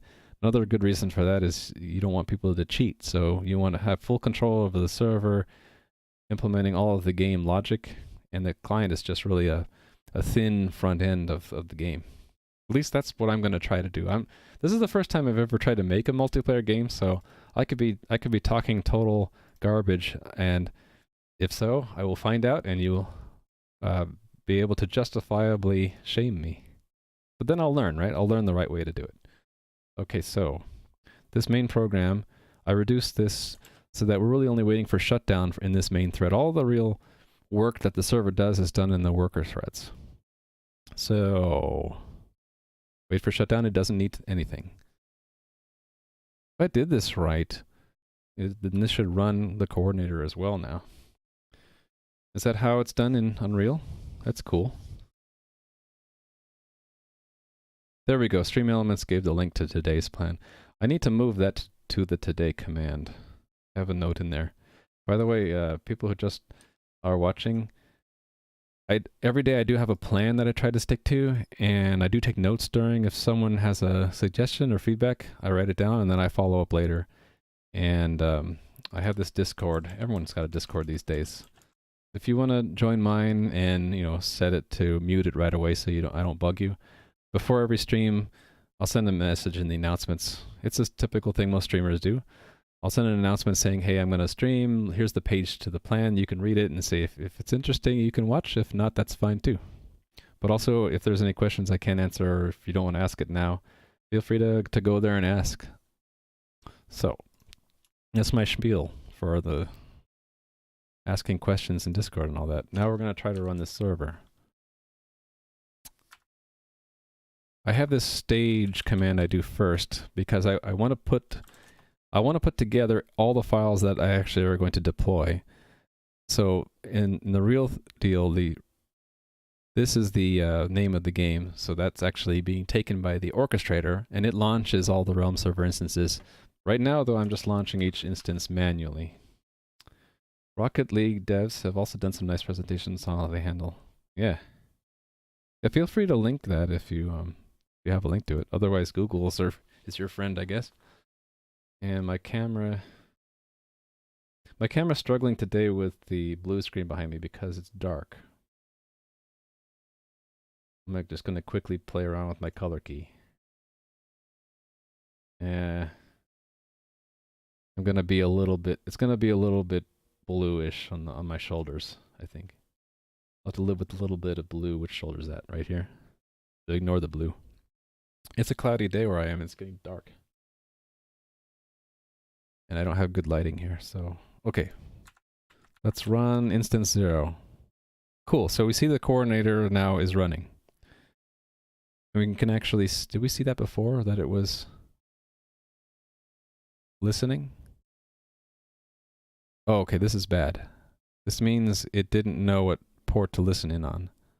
So the configuration isn't right. So I must have done something in the configuration to mess it up.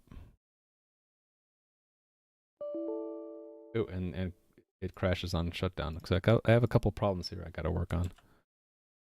So the configuration first.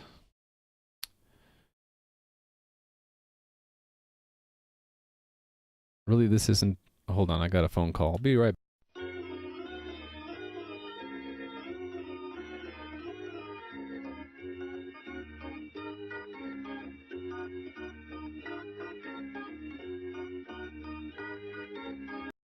Sorry, and if you're just joining, that's my corny overlay when I have to answer a phone call or something. So this, I'm guessing I'm not handling the configuration here correctly. Oh, cool. Thanks for that link. Let me copy that for later.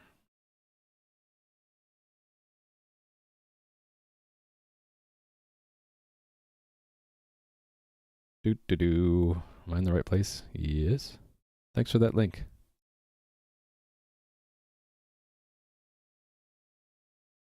Right, this is just setting up the SSL stuff. Actually, this is where the port number would have been, right? Where is it? Oh, no. This is just setting up the transport. This is okay. It's not really starting it either. It's not really configuring it either. What is it doing?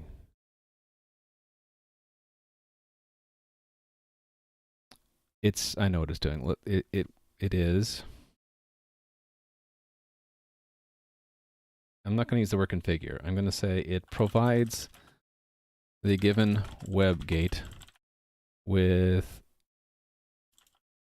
the dependencies it needs in order to make new web connections. That's exactly what it's doing. The configuration is used because in the configuration we have the SSL certificate that it will need.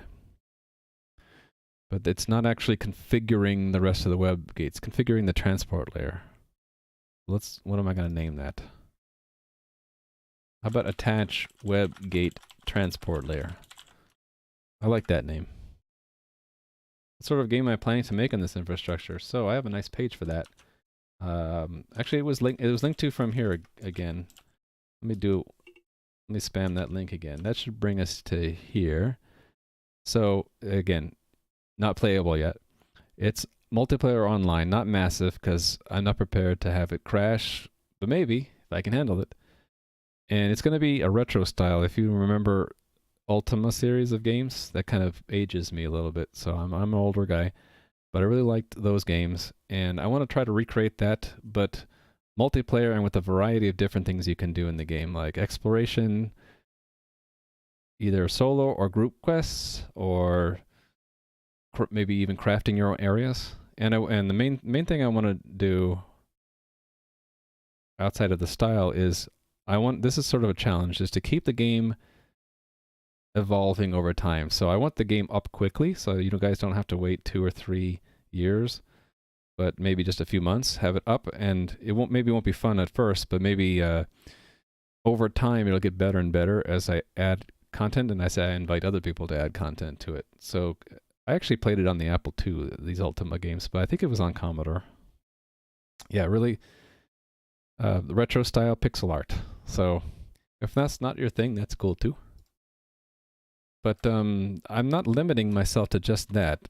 If there's enough interest in some other kind of interface, game interface, I could do it, because a lot of the stuff I'm doing now is very generic. It should be able to host any kind of game. Any kind of game. All right, so what did I do wrong?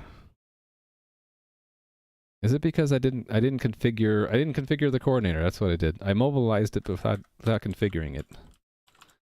It's a separate thing called configure, and it also can fail. So yeah, that's what I did wrong, I think. Excuse me. I'll probably have to end the stream in a bit, just a heads up, because my voice starts to go. I'll start to cough and stuff, and I probably need to start thinking about dinner and stuff at some point. So yeah, I think my goal for the rest of this stream is to get the servers talking to each other. I can check that off the list, and we'll handle consensus algorithm tomorrow. How about that? Ultima Devs have talked about lots of lessons learned over the years, like Richard Garriott and ETAL. Yeah. I think I might have seen one of his presentations. Yeah. So actually, I'll be in the game as a character who's able to do stuff in the game. So like Richard Garriott was, maybe you'll be able to kill me unexpectedly. Won't that be fun? That was Ultima Online, I think? Oh, hey, Ubi, how's it going? So let's see if this is working. Any reason I prefer VS Code over VS ID? Yeah, the big reason is I want to be able to move to Linux or Mac and have the same tools. That's the main reason. Yeah, I have a camera. You can see my grayish beard now. Okay, so this, I'm trying to get this to work. Let's see. Cool, look, it's binding the correct port numbers. You guys can see it? No, you can't see it. I'm blocking it. Let's move the window a little bit. It's binding the port numbers now that I want. And the other window should bind those numbers, and they ought to be trying to connect to each other now, but they're not. In fact, that one crashed. That crashed. How sad. It's crashing right away. No longer a mod because now they have the VIPs. So a good rule that, not a rule, but a decision that I've seen other streamers do is they consider mods to have expectation of responsibility. So I didn't want to put on you, for example, I don't want to expect you to handle the responsibility of being a mod. But VIPs are kind of how you would reward people previously by making them a mod, so that seemed to fit more. So Rally Monkey is here. He's my mod because I hope you're still willing to have that responsibility. Mods on my channel haven't needed to do anything yet, but I guess it's only a matter of time before we have to start worrying about that. So I hope, Ubi, you don't feel like you've been demoted. It's more of like recognizing you as important is now, that's what VIP is for, and mod is you're almost sort of like donating your time to, and you have a responsibility sort of. So you got it. Okay, good. So let's print some more messages, like when it attempts to make a connection. And I could also run this in the debugger to see why it's crashing. Maybe that's what I'll do first. Do that first. So that's requires a slightly different launch configuration. You are an unpaid intern? Yeah, sorry. I'll pay you in something else. I don't know. Maybe you'll have super user status in the game right off the bat. Okay. This one. So we want a new launch configuration. We'll call this Realm Server Host. For instance 1. So that's going to be orchestrator. Oh, it's build. Launch.json, yep, because it's VS Code's launch configuration. So it's realm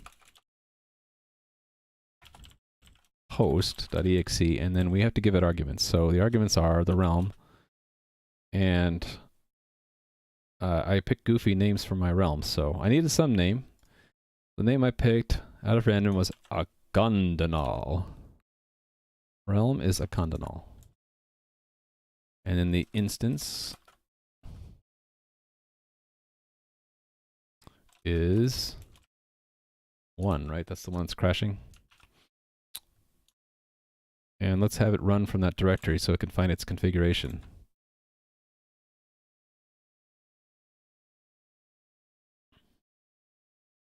Finally, having platform agnostic threading classes. Oh yeah, I am so happy about that. Before I did use C++11, I was in that world where I had to handle threads myself, and it sucked.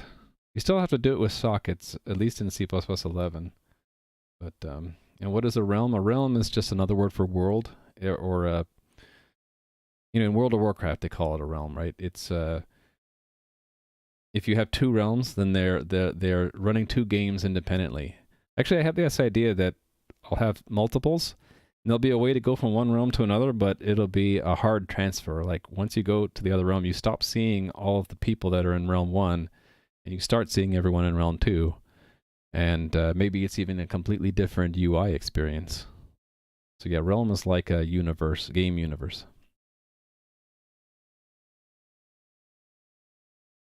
So yeah, it just means world.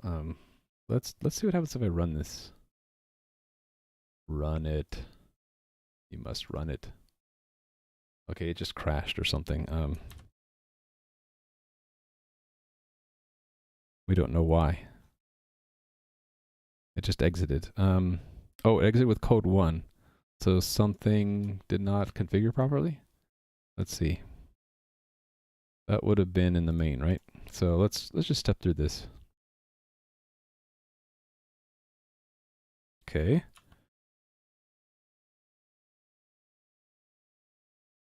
Okay, mobilize failed. Why did mobilize fail?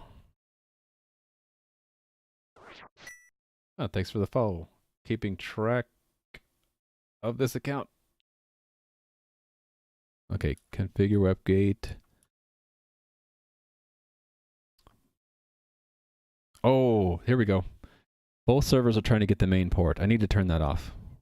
We only want to do that for the server that is the leader of the cluster. That's the problem. So both servers are trying to be the leader of the cluster. We can't have either one try to be the leader because they'll both try it and one of them will fail. So yeah, we also have the other problem about the crash. But let's fix this. We just don't want to do the bind to main right now. Actually, I think my unit test expected to bind the main. That'll break my unit test, but I don't care. This is the final push to get the servers talking to each other.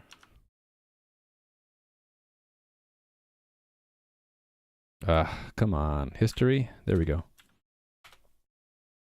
Okay, yeah, so I should have seen that before. It binds 3 ports because one of them is the leader's main port. Now it's not a leader, it's a follower like it should be. And for unit testing, I use Google Test. So when you see my test stuff, looks like this. These are macros that Google Test gives you. And like this is either a name of your suite, or it could also be a fixture, which in case of mine it is. Common setup for each test. You get Google Test from GitHub and you set it up in your project. You include its header and you gain macros that let you pass or fail your tests. And the test gives you a test runner that automatically finds and runs all your tests. So it's really sweet. Okay, we're gonna try to run. This is the moment of truth because if this runs correctly, the two will talk to each other. No. They're both up and running, but they ain't talking to each other. That's not good. Okay. And we still have that problem. It crashes on exit. Let's add some more messages. Thanks for the follow, Darutu.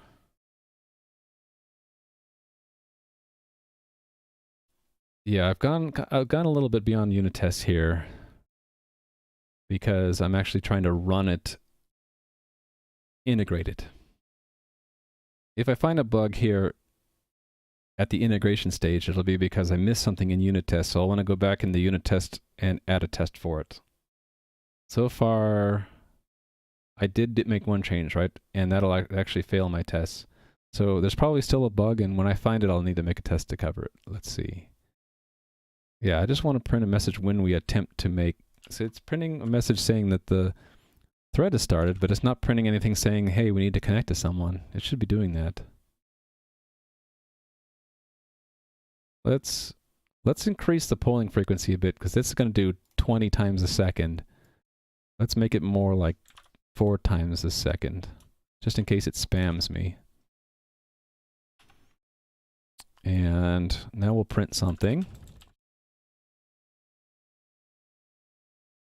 Okay, let's have it print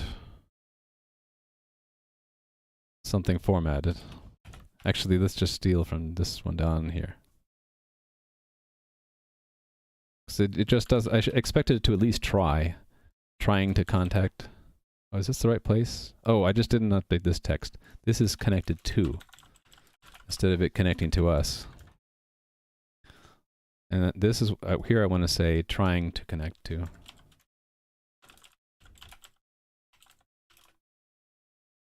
And this is aggregates instead of coordinator. All right, let's see what that does.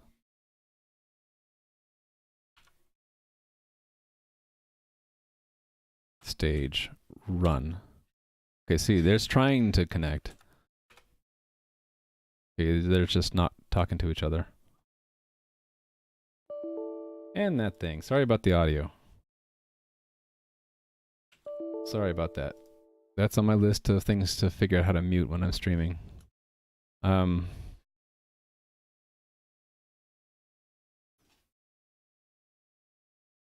print more information.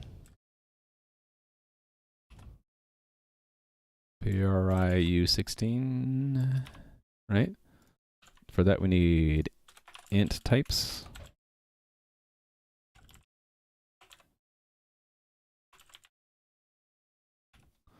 And that goes down here where we know the private host name. Actually, let's print both. That and then its port number. So private address, C string. And where do we get the port? Oh, here it is. Let's cache it.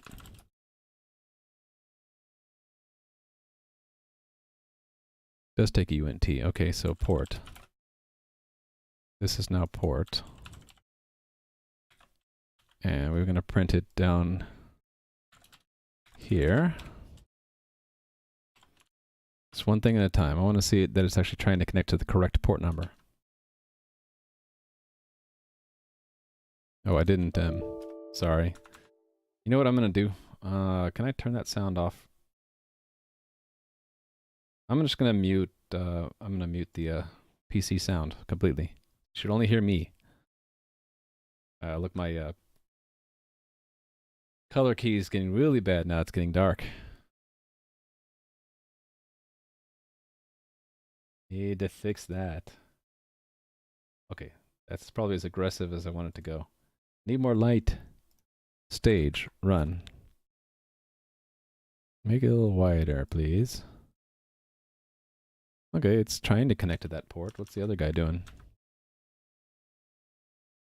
Trying to connect. Oh, wait, is it? Hold on. I think it might be connecting to the wrong port. Well, hopefully you shouldn't hear those tones anymore unless it loops back into my mic. Which one did it bind? Okay, it did bind 8184.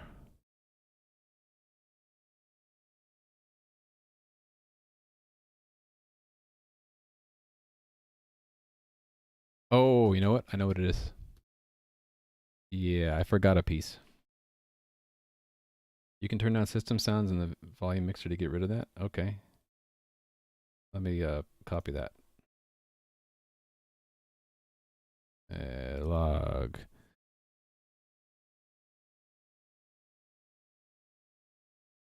Thought I made a note for it today. I guess it was yesterday.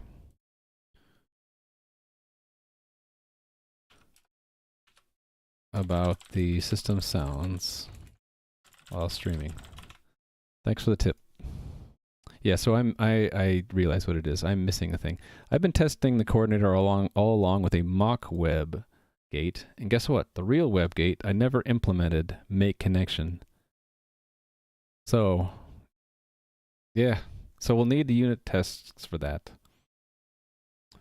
I don't feel like writing them right now. I just want to get this final push. So I'm going to make a to-do unit test called make connection. Oh, I didn't pin them. Okay, there it is. Make connection, right? I never implemented that in the real WebGate. So I'll do that test later, but for now I'm just going to cheat and actually do the code, because it's not much, right? We have to use the transport factory to establish a connection. Oh, it actually is kind of a lot. So we have to make an HTTP client, and then we have to ask it to make a request. And we tell it, well, if we can upgrade the request to WebSocket, call us back. And then if so, then we make a WebSocket. I think I've written this code, and I wrote this code before in a previous stream, though. Let me grab it. Let me grab it from the other stream. Excalibur, right? Open new window.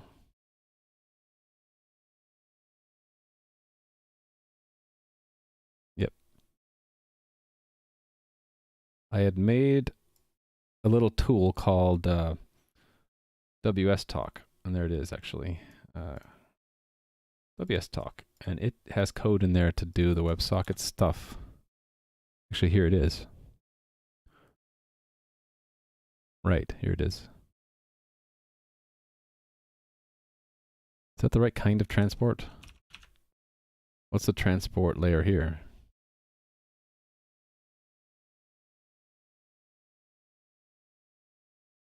Server. Oh, wait, oh no, we need two factories, don't we? We need a server and client.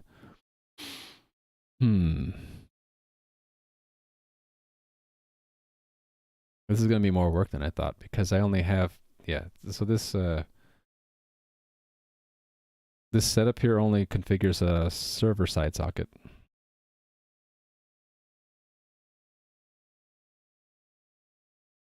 Where does it show that?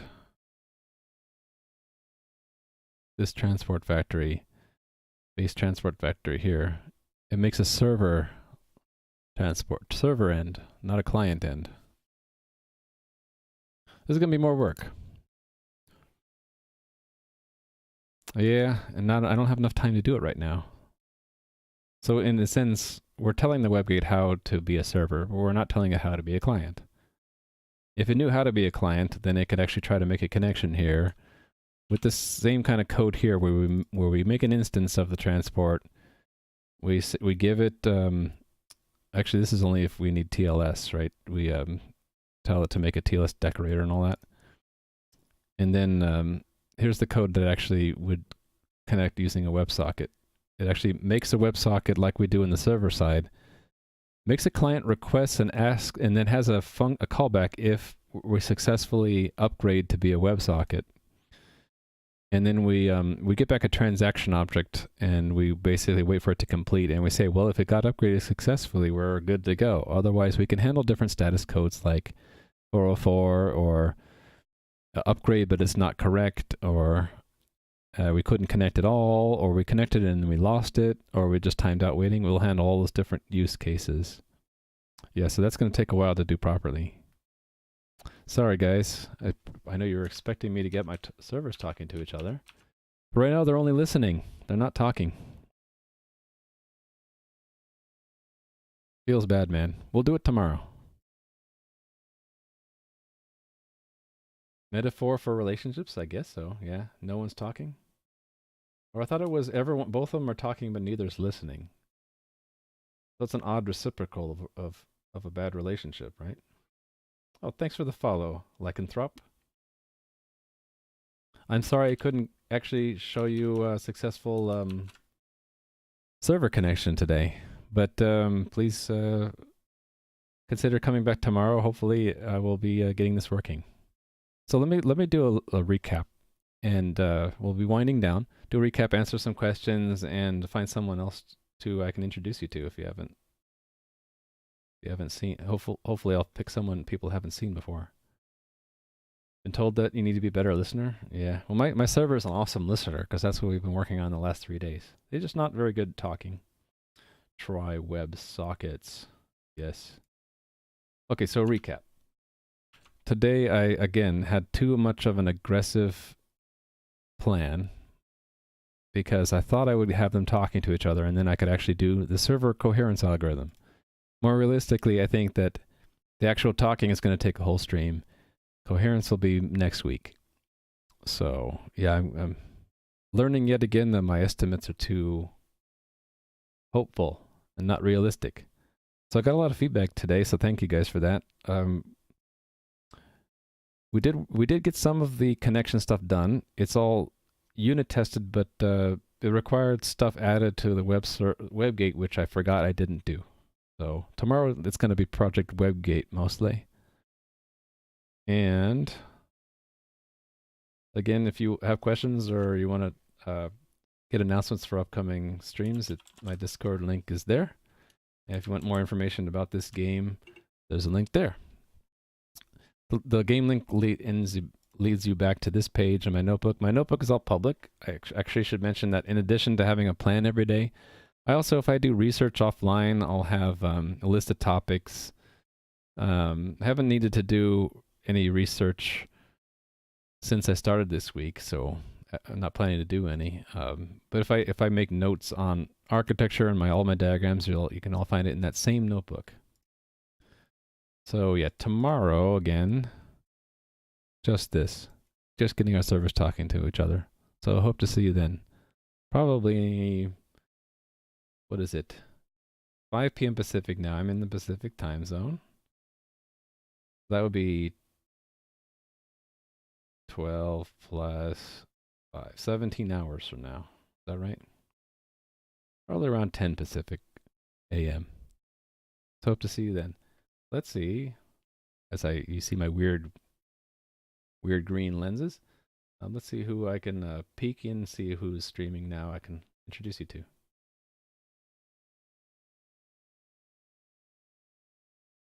Okay, I already rated or hosted Mike in Principle. By the way, if you haven't seen Mike in Principle, if you look at my VOD for earlier today, I've been testing out his game. So let me just give a shout out. If you might find this interesting. Twitch.tv. Hold on, let me do this right. Actually, what am I doing? I can just copy and paste here. Copy, paste. I think he's still going, although it says now videos. No, I'm just an idiot.